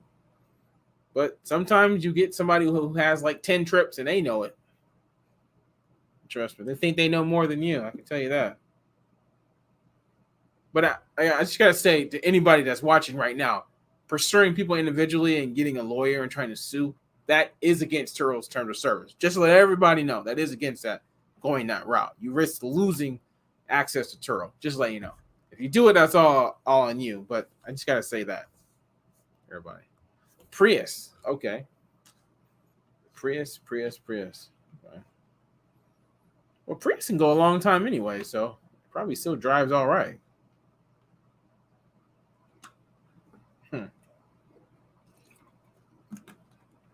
Prius. 1, 2, 3, 4, 5. Yeah, you're 6 cars. Okay. But now you said you're looking into something newer, right? That's what you said earlier. You need to get that new car smell. That's what you need.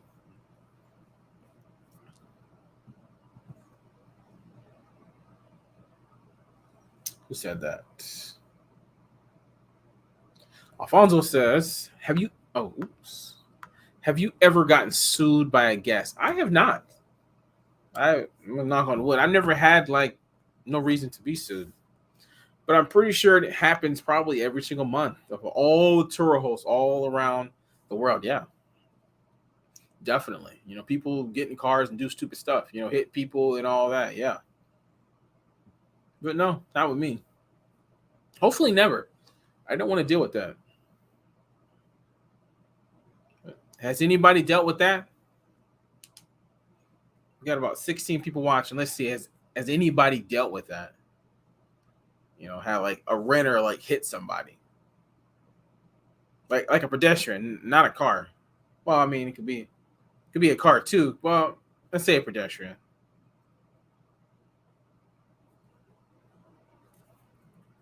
I know what happens. It shouldn't happen, but all the kind of crazy people who rent cars on Turo. Yeah, Yeah, that I agree.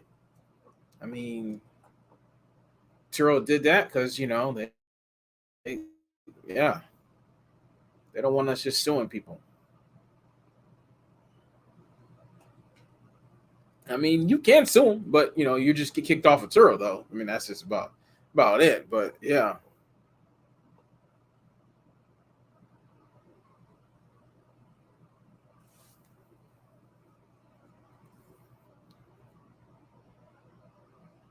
Oh, and Cheryl says, "Oh, I didn't even see that. I have a seventh. They sell that in a can." Was that a joke? I'm sorry. I'm so totally not getting that.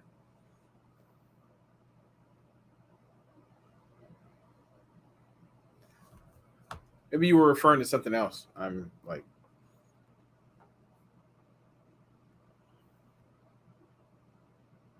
yeah, yeah. So expensive. I've never had to do that. So yeah, I would imagine lawyers are not cheap. I can tell you that.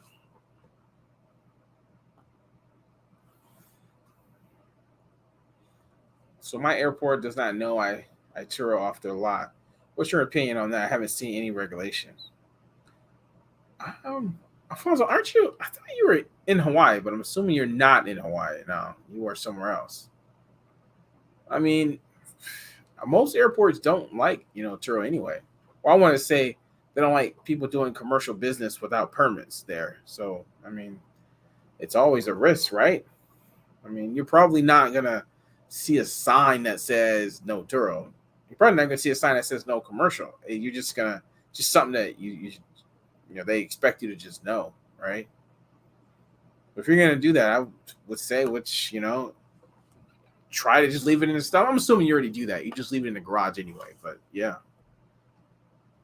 Oh, someone just said something. Oh, hey, Alex. Sorry, I didn't even see it. How's it going? I haven't seen you on here. Let's see. How did you find out about Turo and what made you want to start? That's a good question, and I'm gonna answer in a second. Well, if you know my history, I don't know if you watch my YouTube channel or not, but I first found out about Turo back in 2015. I was a full-time Uber driver, and back then it was called Relay Rides, right? So Relay Rides, they got sued and something. They changed their name to Turo, but it was called Relay Rides. I don't know how big it was here because I was doing Turo. No, I was doing Uber full time. I never thought I would get into Turo. Like it wasn't anything. I was doing Uber and Airbnb, but the car that I was driving, it was just a sedan. I was tired of driving that car and I wanted something bigger, like a van. And I had a lease payment and I wanted to find a way to pay it. So I was like, you know what? I'm gonna put on Turo. That's what I did. I put on Turo. I think I was making. I just wanted to cover the car note, and I was making more than the note. I was like, okay, maybe I should just add more cars just to see what can I do with this. So I got like a Chevy Cruze, and then I got an Acura. This is in 2017. I started in 2017, so this is in 2017. And then in January 2018, that's when I got a Mustang. But the funny thing is, I was actually going to Hertz Car Sales to look for a Chevy. What was it? I think it was a Chevy Sonic hatch or something like that. That's what I was looking for. But then I test drove that. But then I saw the Mustang. I was like, you know what? I know a lot of people that come here want Mustang. So I got that Mustang, and the money that I was making off that Mustang, I was like, you know what? I got to go back. And I went back. Like, it was funny because it was the beginning of January. But by like January 30th or January 28th, I went back to Hertz Car Sales and I got another one. And then like a month later, I went back there and I got another one. And then I bought a brand new one because I couldn't find one because it's hard to find convertibles here. And then yeah, I mean I bought like five Mustangs in 2018. And then I saw a Camaro. I think I got in a Camaro. Like my friend had a Camaro on Turo. And I looked and I got in there. I was like, you know what? I love these Camaros. So then I traded in my van because I was tired of having a van because it was so hard to clean.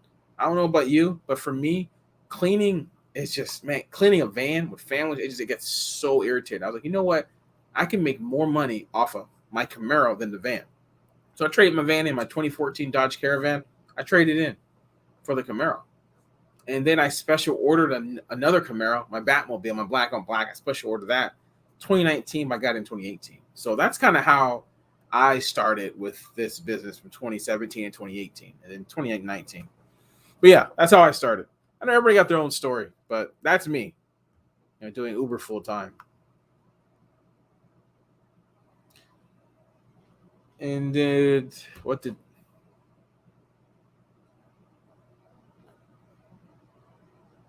And yes, Alex, I would say what Hawaii Turo. That's my YouTube channel. I would say definitely watch that. And somebody said, "Did you invest your own money into?" I don't. I'm assuming did you invest your own money? I had loans. So at the beginning, I was just loans, loans, loans, loans, loans. I can't really see. Oh, that was Alex. Yeah, it was just loans. I had like 12 car loans at my peak. I don't recommend doing that, but I had 12 car loans. Yeah. Oh, that's nice. Tar place. Yeah, your business partner. That's this is a lawyer. That's what. Oh, hey, Stephen. Oh, hey, yeah. I have definitely talked to you before. Let's see. How's the Turo business in Hawaii? Try to buy and start with one car for now. Yeah, I talked to you before. Yeah, how's it? You already have a car. Like, how's it going? Did you actually start? Yeah, no, you said trying to. Yeah. I mean, it is saturated here. I mean, it is what it is, but I don't know what car you have, but people, I mean, I make money here. People, if you want to get booked, you'll get booked here and make some money. Oh, hey, Lewis. Hey, how's it going? And he said, "What's your monthly expenses on your vehicles for the month of January?"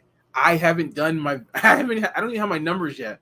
Like I was literally started. I started doing it yesterday, but I got so busy with the cars and stuff. I just haven't finished.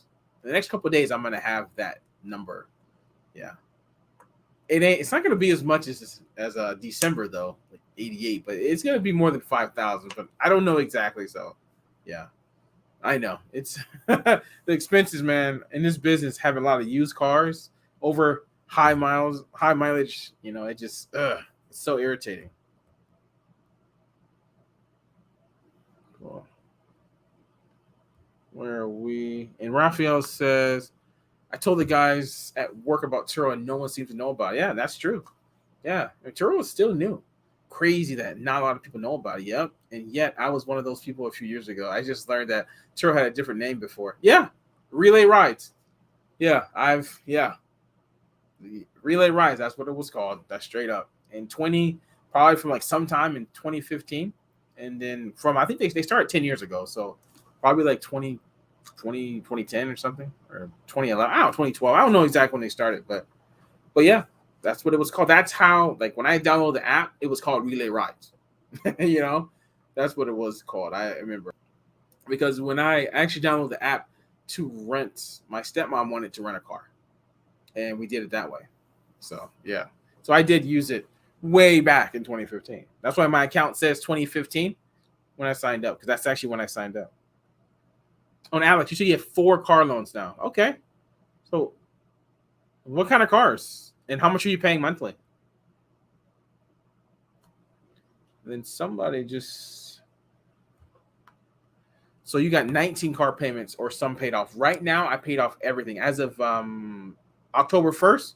Paid everything off, but I had 19. I never had 19 anyway. I had 12 car loans. That was my peak, and I was paying about like $5,700 a month.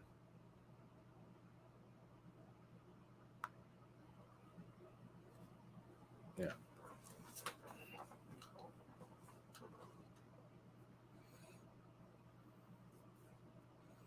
But I would never have 12 car loans again. No, no, no, no, no, no, no. I have technically 2 right now. One actually is technically it's a lease, but I already done paid all the payments for like 3 years. I'm just sitting on it. Then the Tesla that I have, that's a loan, but that's kind of like my personal car anyway. So yeah.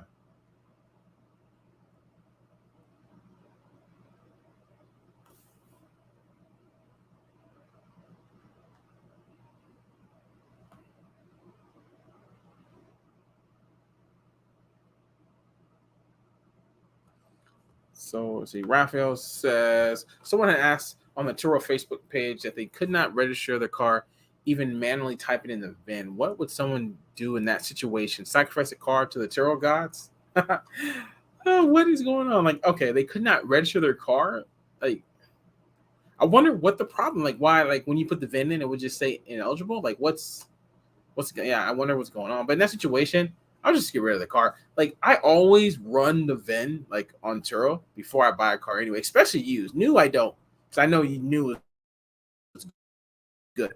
But used car, I always put that VIN in the Turo before. So I don't have to deal with no surprises if Turo's going to accept it or not. So yeah, if you're not doing that, then I would say start doing that, because you can always delete the car afterwards anyway. Just do that to make sure that that car is, okay for Turo. Because somebody else could have it listed. It could have, well, recall you should be checking anyway. On the NHTSA website, you check for that, and obviously the clean title stuff. And yeah. And what did Alex said? 2010 Pathfinder. What is it? Oh, I see what you did. Put your car notes on there. Well, I don't. Okay. I don't know what that total is. I don't really want to calculate that right now. Thinking of too much stuff. That's a lot of numbers to calculate. Tar plays, have your prices gone back up? No. My prices are, yeah. To get my cars out every day, yeah. I got my Mustangs from I know. Once I say, it'd be seriously, from $45 to $55 to get booked here. I really do. And I have my Camaros at $65. That's what I got. At those prices, they all go out if it's available. So, I do get deliveries. I do get some extra. So it's not really the end price. But yeah, that's what it is. And my sedans are going for $40 and $35. But that's just the market. I mean, my cars go out every day that's available. Oh, hey, Steven. Hey, how's it going? I don't know what 3 times is for, but maybe that's another person. So you have had any luck with renting a Pathfinder? See, a Pathfinder is what? Pathfinder is what? 7-seater, correct? I think it's a 7-seater. You should. 7-seaters is in most markets are good. I wonder what your price is for that. That's probably the problem. Oh, it's delisted. Who said about? What was? Yeah, chart plays exactly.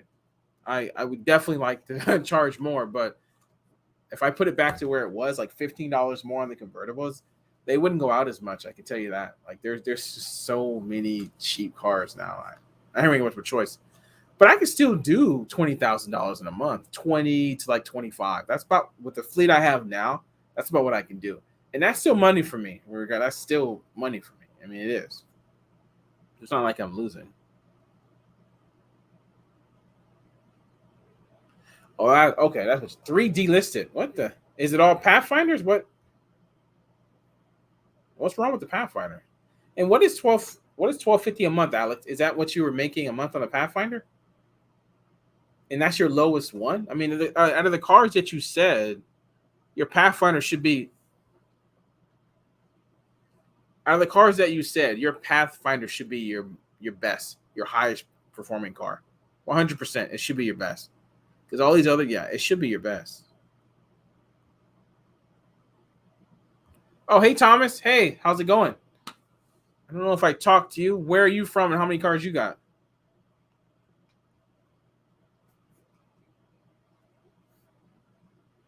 And Alex says, have you ever thought about making your own business out of it or just keep using Turo? No, I've always just use Turo, to be honest. I never really, do my own business. I got to have a lot. And why? It's so hard and expensive to get a lot here.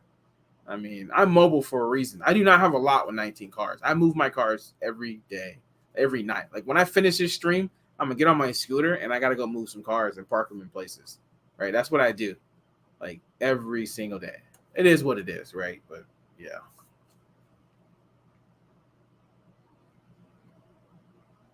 Yeah, Cheryl. Yeah, that's what I was going to talk about that at the beginning of the stream, but I wasn't getting much feedback because I had to deal with that with one of my cars, recently because somebody complained about something, and I had to. I posted that in the group. I don't know if Cheryl, are you in my Facebook group? I don't know if you are or not. Maybe you are, but If you're not, I was definitely, you probably heard me so many times. Maybe you don't have Facebook if you're not in there. But yeah, that safety checklist. You got to find a place that safety inspection stuff. Find a place that will actually do it. I did find one, and I let everybody know that's here on this island, of course. But yeah, it is a pain.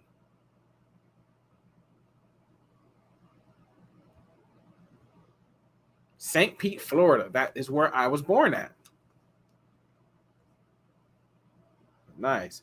But Florida is very saturated in a lot of places. Probably not everywhere, but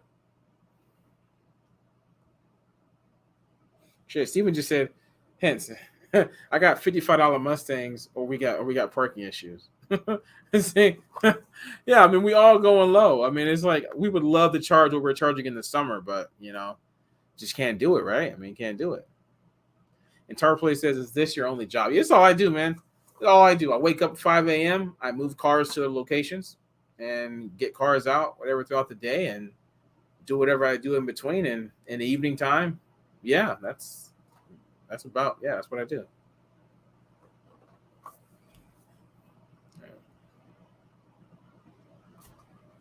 Let's see. Someone else just came on. Oh, hey, Preston.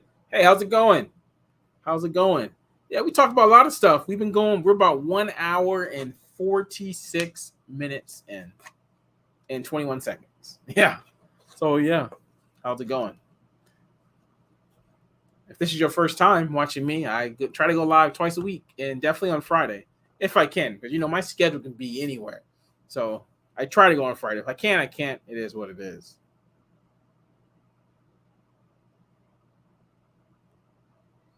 Oh, okay, Cheryl, you saw my post. Okay. Let's see. You have a good hustle for sure. I've never been to where you're at. I guess it's a good market for sure. I mean, I make it good. I mean, things I do, help me out over some other people, to be honest. Not everybody is doing what I'm doing or can do what I do, right? Some people think because, I'm in Hawaii, it's why I make what I make. But there's lots of people who do what I do or try to do Turo that just don't do it. Like, don't make what I make here. It's not that easy, but it is what it is. So many mechanics are shorthanded due to COVID. Yeah. Yeah. I mean, yeah, I'm so glad I found somebody, that I can take my cars to now. But for like 4 years, I didn't have anybody. I had to go to dealerships, and it was just so expensive. So I'm definitely grateful on that. Oh, hey, Quan. Hey, how's it going? How's it going? And this is actually a good question. Can I list my car even with one recall? No. They won't even, once it registered in the NHTSA, Turo now automatically flags it. So you won't be able to do it. So that's why you should, before you get a car, definitely a used car. Well, new cars too, but definitely on used cars, you should check and make sure that it doesn't have a recall on it, because it could be, an unfixable recall. So then you're just wasting your time of getting the car and just waste your time with more headache. Just, are you going to wait? You're better off just not even dealing with it. Just don't even get the car. Just go move on and get something else. So, yeah. And that's how you get around a recall. Just don't buy the car. If you already have a car, just get rid of it. Unless you can fix it real quick or you can get fixed. Yeah, there's lots of recalls that can't be fixed. Like, I had a recall on my 2013 Nissan Altima. I think it's still on recall. I mean, I think it is. This is from years ago. So, yeah. Oh, thanks, Alex. Yeah, I do this a lot. Yeah. Hopefully I'm helping you out. Oh, Steven. I was just at Dunkin' Donuts earlier today. I had a 4 o'clock. Or a 4:30, I should say. Oh, 4 o'clock. Yeah, I had a 1:30. My bad, 1:30. Oh, you said 3 of my cars have recalls. Do I have to just go get them done? Yeah, I mean, have you looked? Is it a fix or recall? Like, does the dealership have something in place to fix them? Because you're not going to be able to list them until it is fixed. So either it being fixed on that website or showing Turo like the receipt or whatever. They're kind of picky with which way they take, but yeah.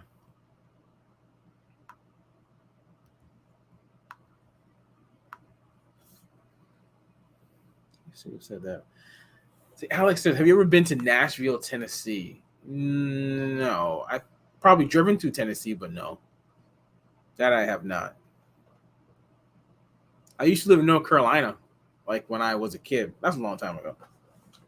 Like, so I've been in Hawaii for 20 years. So yeah, 20 years. Have you been to Hawaii, Alex? Waikiki, Hawaii?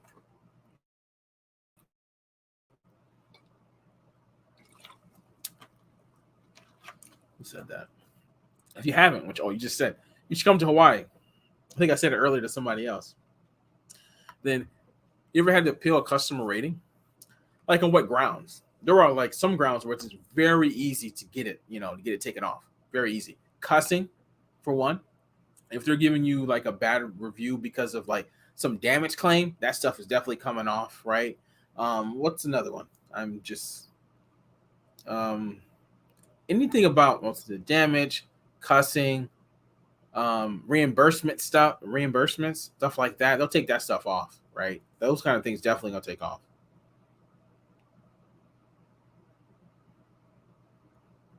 Is that for me, Steven? Bro, if you're single, you should move to the outer island. Price is still up. Yeah, I mean it's it's easier said than done to just go ship a few cars and go. I mean, I don't know anybody on the other islands anyway. And I am single, by the way. But yeah. Let's see, what did you say? Well, I had a customer leave a bad rating. I had text message showing otherwise. Why? Okay, when he left a bad rating, did he leave a review? And what did he say in the review? If he just left you a 1 star and nothing, it's not going to go. It's not going to come off. But if he left stuff in there, right? And depends on what he said. Anyway. Oh. yeah. I don't know, Steven. Yeah, I definitely been hearing about Kawhi because what's his name? George Purdy that's on here all the time. He's not on here now, but he's always he's been talking a lot about Kawhi, and Kawhi is like, man, numbers. Yeah, it's crazy. What's A? Someone just put. Oh.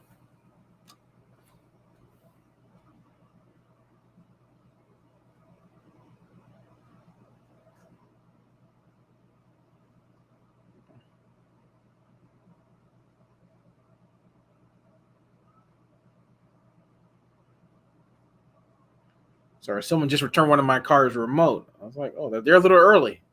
That's in the message. Okay. So what did?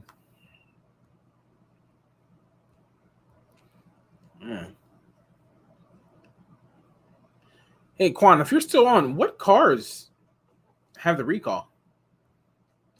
Because I'm curious, how bad is that recall? That's one of like the disadvantages of like having all one car. I know I've had like 7 Mustangs, but there's no recalls on the Mustang, at least not as of yet. But I don't think I'll ever again get like all one car, one kind of car in a fleet. Like, just don't do that. Like, just don't do it. Okay. Yes, saying I didn't give him an update, would never reply back to him, and the car was on. Yeah, those kinds of things. It's not going to. Yeah, they're not going to take it off for that. Yeah.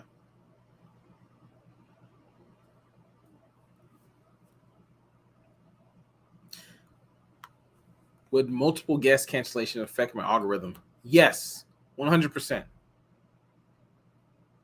Yes, they did.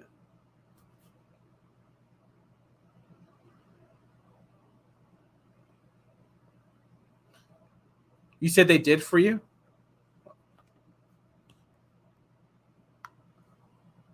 Oh, okay. Why did they do it? Maybe I'm missing something. Maybe there's something else more to it. But if you're just saying that someone said you didn't give him an update and it would never reply back and the car was awful, I mean, the only thing possible I would say they did it because they saw in the messaging on Turo that you did message them back. But I'm not. I mean, if that's the case, then I don't know. But unless there's something else I'm missing, I don't know. But again, like these reps, they all do their own thing anyway. You know what I mean? Like, they don't really have some kind of standard. You talk to one person, they'll say no. You talk to someone else, they say maybe. You talk to someone else, say yes. So I mean, really, it's like who you talk to. Yeah, well, maybe, yeah. A 2014 Ford Fusion. Does anybody have that car? Like, what is that recall? Like, what is that recall? I'm curious. I'm gonna look it up because I want to know. What is that recall?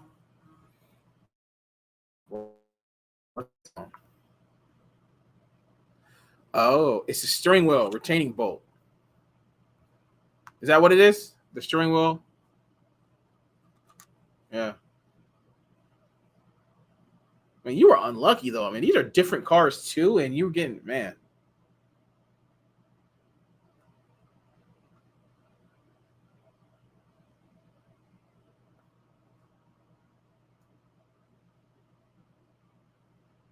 It's a Ford. That's the recall. Steve said it's a Ford. That's the recall.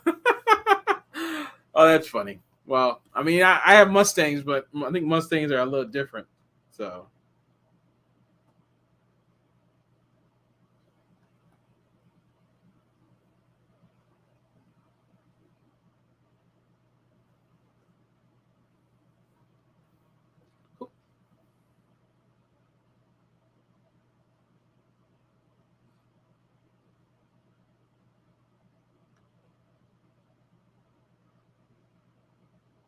let me see. Who said? Let's see. You ever have someone rent a car then extend it, but they're like an hour or two late? Did it for a week, then had someone different book, different bring it back. Well, I've had plenty of times different people bring it back. Not supposed to do that, but there's reality. There's nothing you can do. For a while, I would say something, but I just stopped. It's just whatever. I mean, it's their. I mean, it's going to be them if something happens, right? Even though, yes, whatever plan that you have.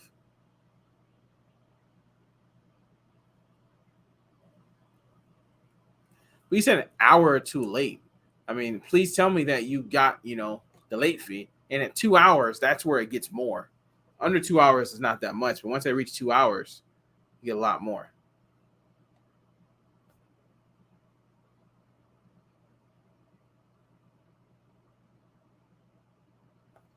Oh, it's door lock. Okay, I'm looking at something else then.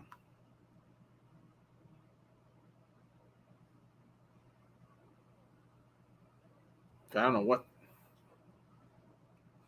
Well, that's something else. I don't know what that is. Yeah, that's something. You see, you got a lot of Broncos in the state.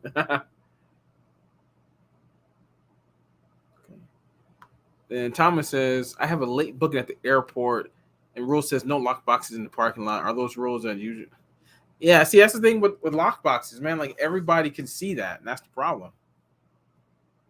But I don't know if there's rules that actually say that at airports, but just I would say just pay the money and put Viper in there. It's gonna make it so much easier for you. Viper, some hardwire thing. You can just go onto the app and just unlock it. That will definitely help you out. Then Preston says, I had one guest cancel because plans changed. Another guest Turo cancel because they have triggered a verification review. Okay, I had that before. Another guest canceled because they didn't have a driver's license. Okay, well that's not. Were you the one asking me about if you had a lot cancellation does affect the algorithm? Not this way. This is not a host cancellation though. Yeah, that's their fault. That's the renter's fault. Yeah, that's not your fault then. Like what I was referring to is like if you cancel, then yes, that will affect you. But this doesn't affect you.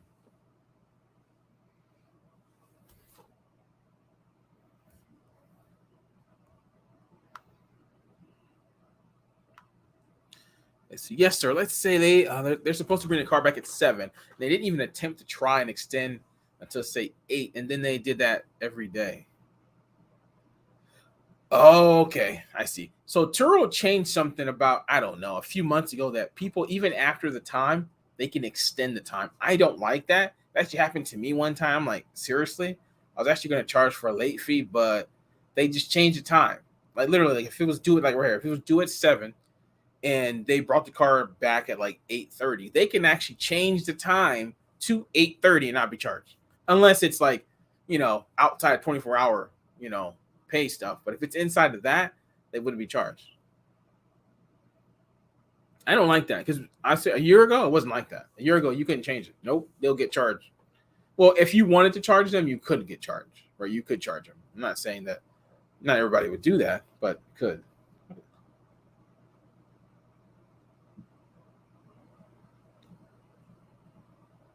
Okay, everybody's coming back early on a Friday.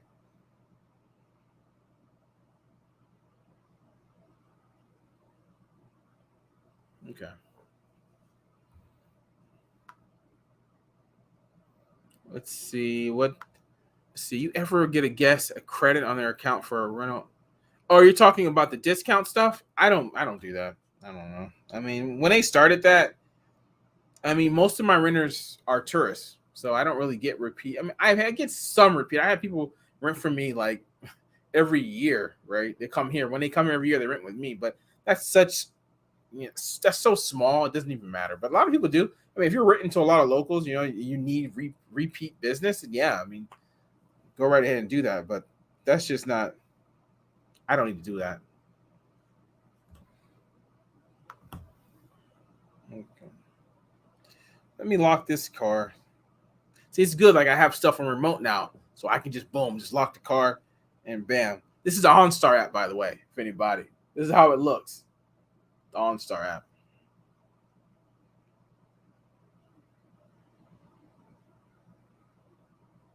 Cool. Okay, and it's locked. Bam. That car is locked, and boom. They said they had good time. Probably getting 5 stars from all that.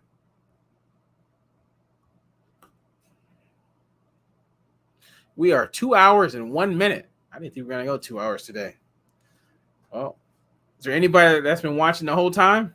I mean, thank you. I mean, I gotta say, if you haven't hit the like button, hit that like button because YouTube loves that engagement and will help out my channel. Oh, wrong one.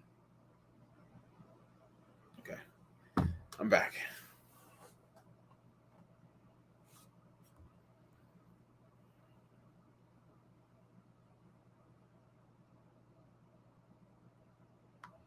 See, no, I mean like a customer keeps calling.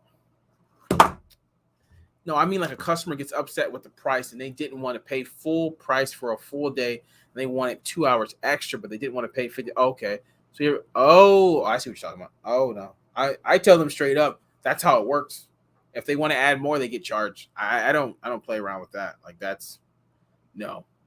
And how would you do that? Are you talking about trying to Venmo people? Nah, man. That's how the app works. And I tell them, like I even tell them like when I have like people that like they're supposed to pick up a car at a certain point and whatever they're on a plane or whatever reason they come 5 hours later. I tell them that if they want any extra time on the back end, they need to change it before the trip starts. If they don't change it before the trip starts, the trip will end at the same time. Like since I have experience with this, so I say it automatically because I've had people like think that since I got the car later, can I keep the car later? And that no, because that's the insurance will end after an hour, or not an hour, my bad, after 30 minutes, and then they don't have insurance. So some people think you could just add time if you start late, get it later. See, that's what I do, but then I say this too. Yeah, I would not give people back if they do go that route. What? If they leave it in the review that they got charged more, that's something that Turo would take off anyway. So I mean, no. I mean that's Turo's rules. I mean, why? I mean, especially if it's messing up like your day. Like if it's like supposed to come back at like 8 o'clock in the morning, and they try to extend 2 more hours, which is outside 24. You basically kind of like lost that day. I said it's 3 hour buffer period, and for what? Okay, well, I mean, well, in the end, you can do whatever you want. I just, yeah. Oh yeah, you're welcome. Yeah, that will happen. I can tell you that will happen. Like as soon as I see that happening, I automatically tell them, so they know already. Matt, oh sure, Matt, I've been trying to check out your fleet. Is there a link available? I will give you a link right now. Let me I can do. You know what? I'm gonna do it on my phone.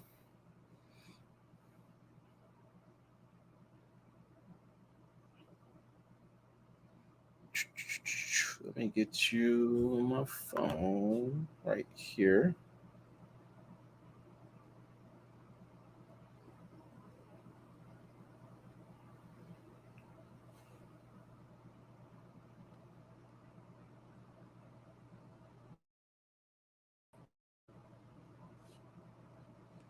Okay, here you go. Bam, you got it. There you go, right there. Okay, there goes my cars.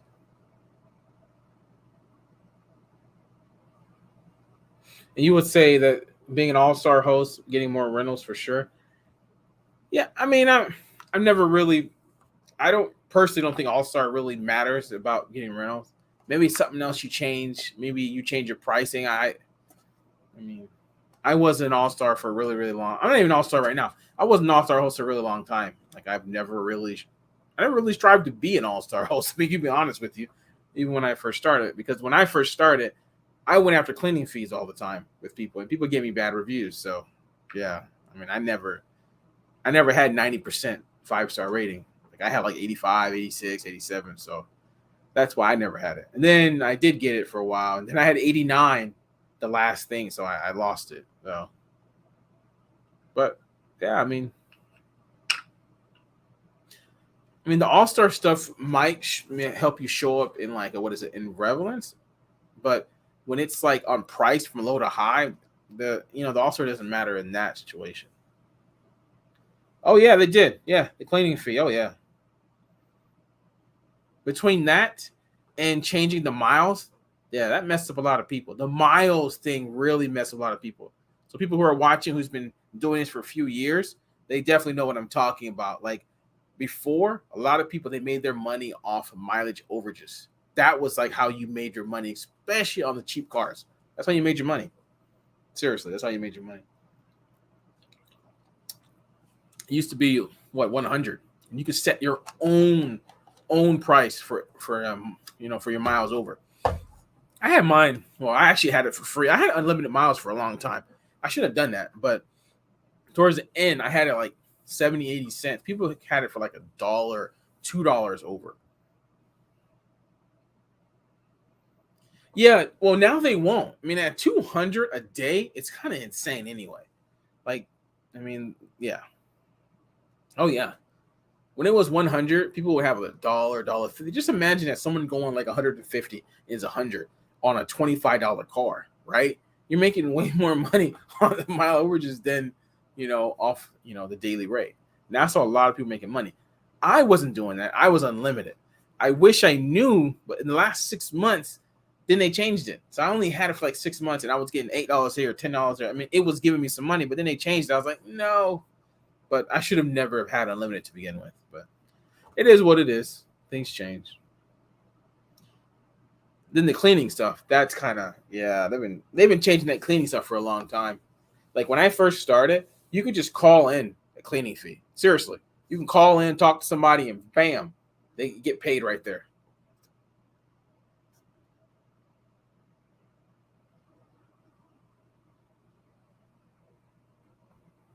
Oh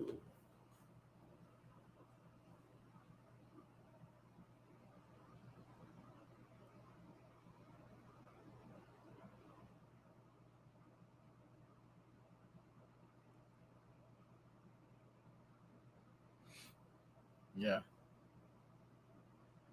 So I have an issue right now. Like, I'm just talking about it since I'm live right now. This person booked a car, and for some reason, like their app isn't working on their iPhone, and this is going to be like a remote. So obviously, this person needs to have the app to upload photos and stuff and all that. So he has to call Turo to get the situation. I've had this problem before. They need to call Turo to get into their account or something. Like it happens. And right now, I'm just going to give them the Turo number because you should always have the Turo number saved in your phone. Like you should always have it because they do call you sometimes. There are some reasons why they call you. Like I always have it saved.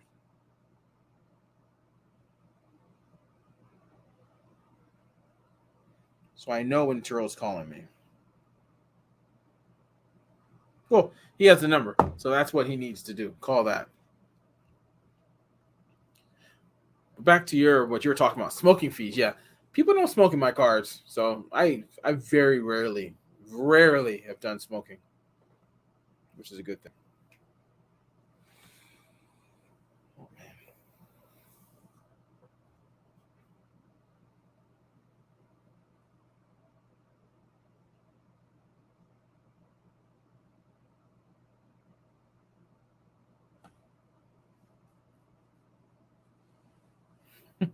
Let's see who was.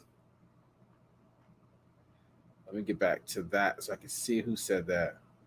Alec, let's say, have you had any claims or any crazy stories with customers? Just anything really dumb with customers? I mean, I've had plenty of claims. I mean, I've had. I think someone asked me this question or some version of this question earlier. I mean, like a crazy story with me was just like somebody who like slept in and I had to go repo my car. I mean, of course, this is kind of on the minor stuff, but on the minor side, I had to go get it, and they had the key, and they wanted me to go back and get the key, and I told them to put it in the Uber and get it to me, and they didn't want to do that, so I ended up just charging them for the key, because Turo pays you on keys automatically, so I really didn't care if they kept it or not. I'm gonna get my key replacement anyway. And that was pretty. I mean, I had the scooter there. It was about, I don't know, 5 miles away. So I had to go with scooter and get that.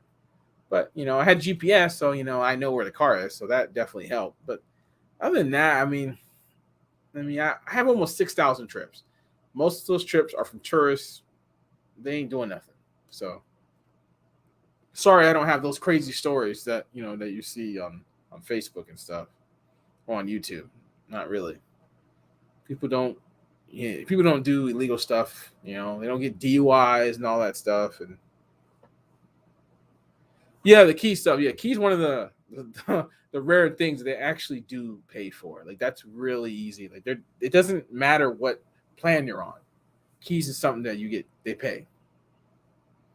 You just got to upload the receipt and all that stuff. You got to, it's just basically doing a regular damage claim, and I think you put it under other. The point is, as soon as a rep calls you or emails you, then you just tell them like that, and yeah, you'll get paid. I've done that so many times. So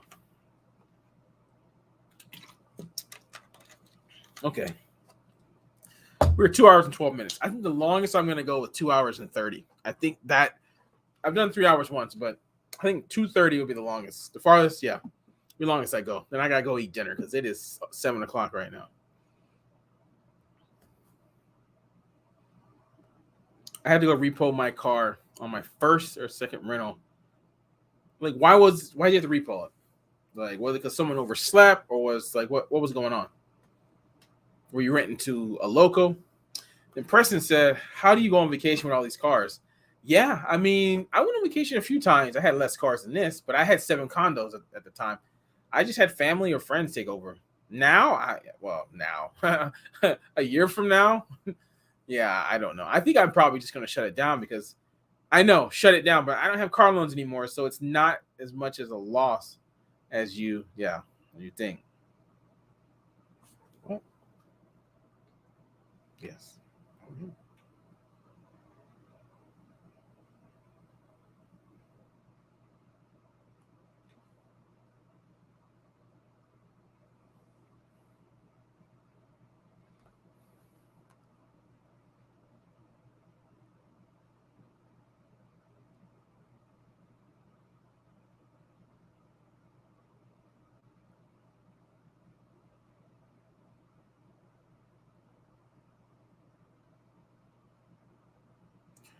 Yeah, this person tomorrow. Oh man. The guy with the app that he can't get on the app, and it just man,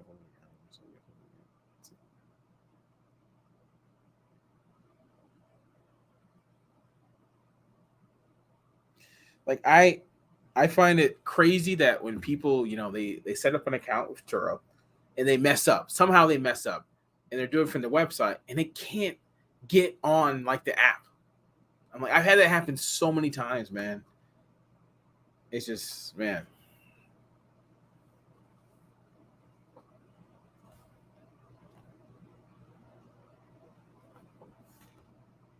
Yeah. But it is what it is.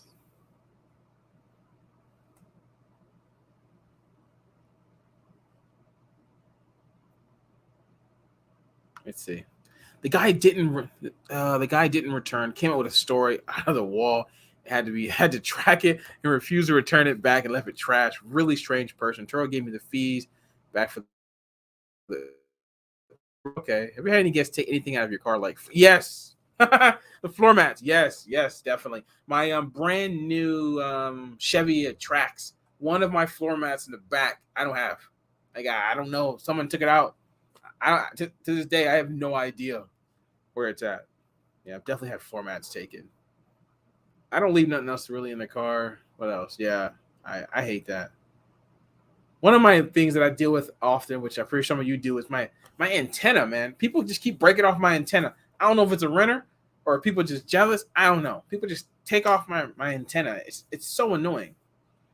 I deal with so much. Like right now, one of my cars, my antenna is like broken. I mean, it still works, but it's like half of it's off. It's ridiculous.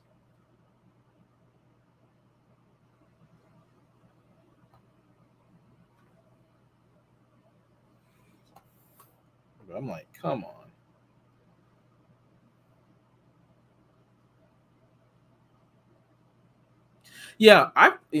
I bought plenty of floor mats. I usually buy them on eBay.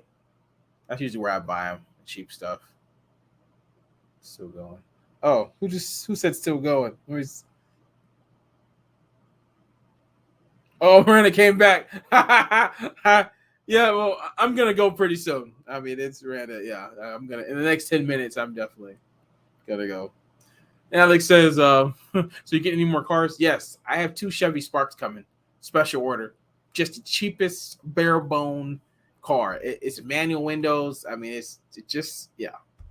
I can't wait to get those. That's gonna help me out. And what are your thoughts on kill switches? Who said that? Who said that? Oh, it was Alex. Yeah, I mean, in Hawaii, you don't need it, but on the mainland and you're renting to locals, yeah, you definitely need some kill switches. Like you need that because you never know what they're trying to do with your car, right? You really never know. Oh, Quan, you're back on. You're back on. Do you use Car Sync? I know Car Sync is probably something really good that tour hosts should use. I just never used it. Like I've never used it. Like it's just never been something that I've needed. I'm not saying it'll help you. Probably does. I just don't. I'm good. But yeah, I mean, if y'all want to use Car Sync, I don't. It does a lot of things. I'm not even gonna go in detail because I don't really know because I've never actually used it. Someone showed it to me one time. I think it kind of shows you how a lot of things. But one thing was showing like a map or something or a graph or what like how the Turo market is doing or something. But I don't know. I mean, like I said, I've never personally done it, so used it.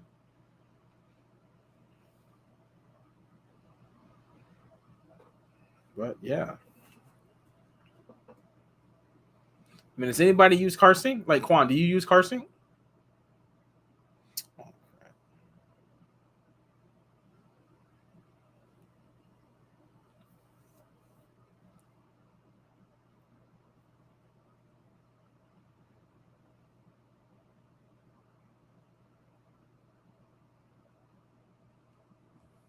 let's see.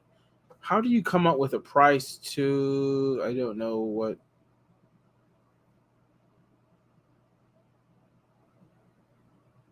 I don't know what you gotta. Yeah, I don't know what you mean, but let me just see. You probably just say it again. I don't really know. See, do you have to pay back a lot in taxes when you do your taxes? That's more a personal thing. I seen your post about what you made. Yeah, I mean, I usually put away about 25% of what I make, like my net for taxes. But you get a lot of, what am I trying to say? A lot of deductions, especially on the cars that you buy, like the section 179 for like your first year depreciation. Like you got to be using that. So that's definitely going to this year definitely won't be paying 25%, but I put 25% away. Or this year, I mean, last year. So, but yeah, usually what it is, I put that away. But it depends on how much money you're making. So I don't know what else you're making, everything. So yeah, that's just what I do.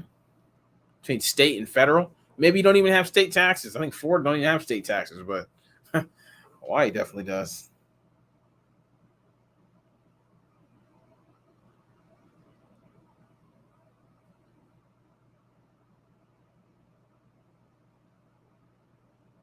See. Quan says, "Is it legal to put cameras in my car? Are you talking about just cameras to see outside? I mean, what? I mean, if you're talking about inside, I do not recommend doing that. But outside, that's yeah, I don't see how outside that makes any kind of difference. But I'm pretty sure that changes by state, so I don't know. Oh, you say you don't have it in Tennessee? Oh, that's good. Yeah, that definitely saves you some money. You got to deal with federal. Yeah, we got like 10% state. Yeah, like 10%. That damn self-employment tax, man. That's self-employment tax and medical. Yeah.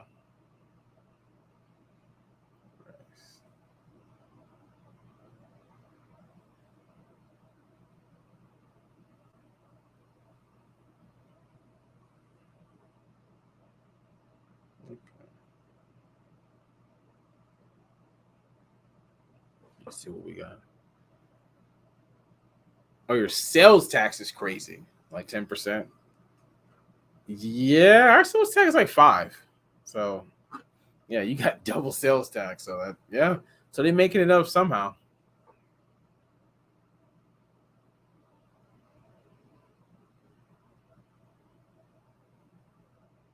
Okay. Well, guys, we got about 5 more minutes. That's what it's gonna be. I think about 5 more minutes. Go get some dinner. You should see what it's like buying a car. Oh, what's the taxes on that?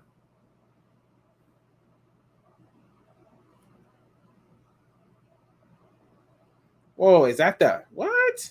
Is that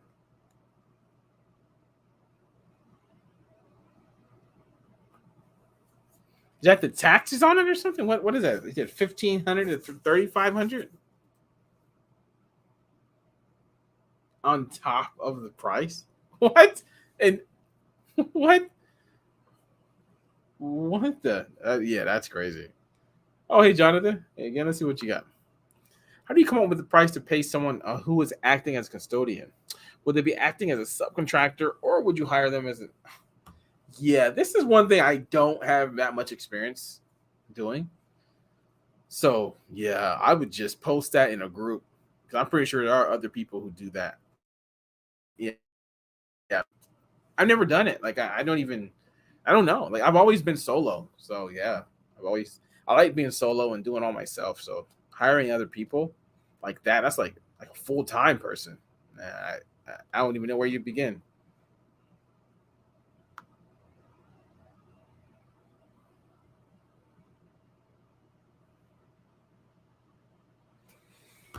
Hmm. Okay. Well, okay, guys. I think that's going to be it. I think we are at that 2 hours 23 minutes. I think that's good. But I will be going live again like Monday or Tuesday, and I do have a video coming out probably in the next couple of days about my monthly stats for January. So if you're on my YouTube, but yeah, I'll say hit that like button, because YouTube loves that. Get the stream pushed out, and thanks everybody for watching. And yeah, check me on Facebook. I always post anyway. But yeah, hopefully everybody had a good time. And yeah, I know almost Saturday. Yeah, exactly. It is. It is Saturday on the East Coast right now. But yeah, I will see y'all, next week. But yeah, just make as much money as you can. And if you ever want some one-on-one coaching, definitely check out my Patreon. I do that. So yeah. Okay. I'll talk to y'all another time and have a good time. Bye, guys. Saturday. Later.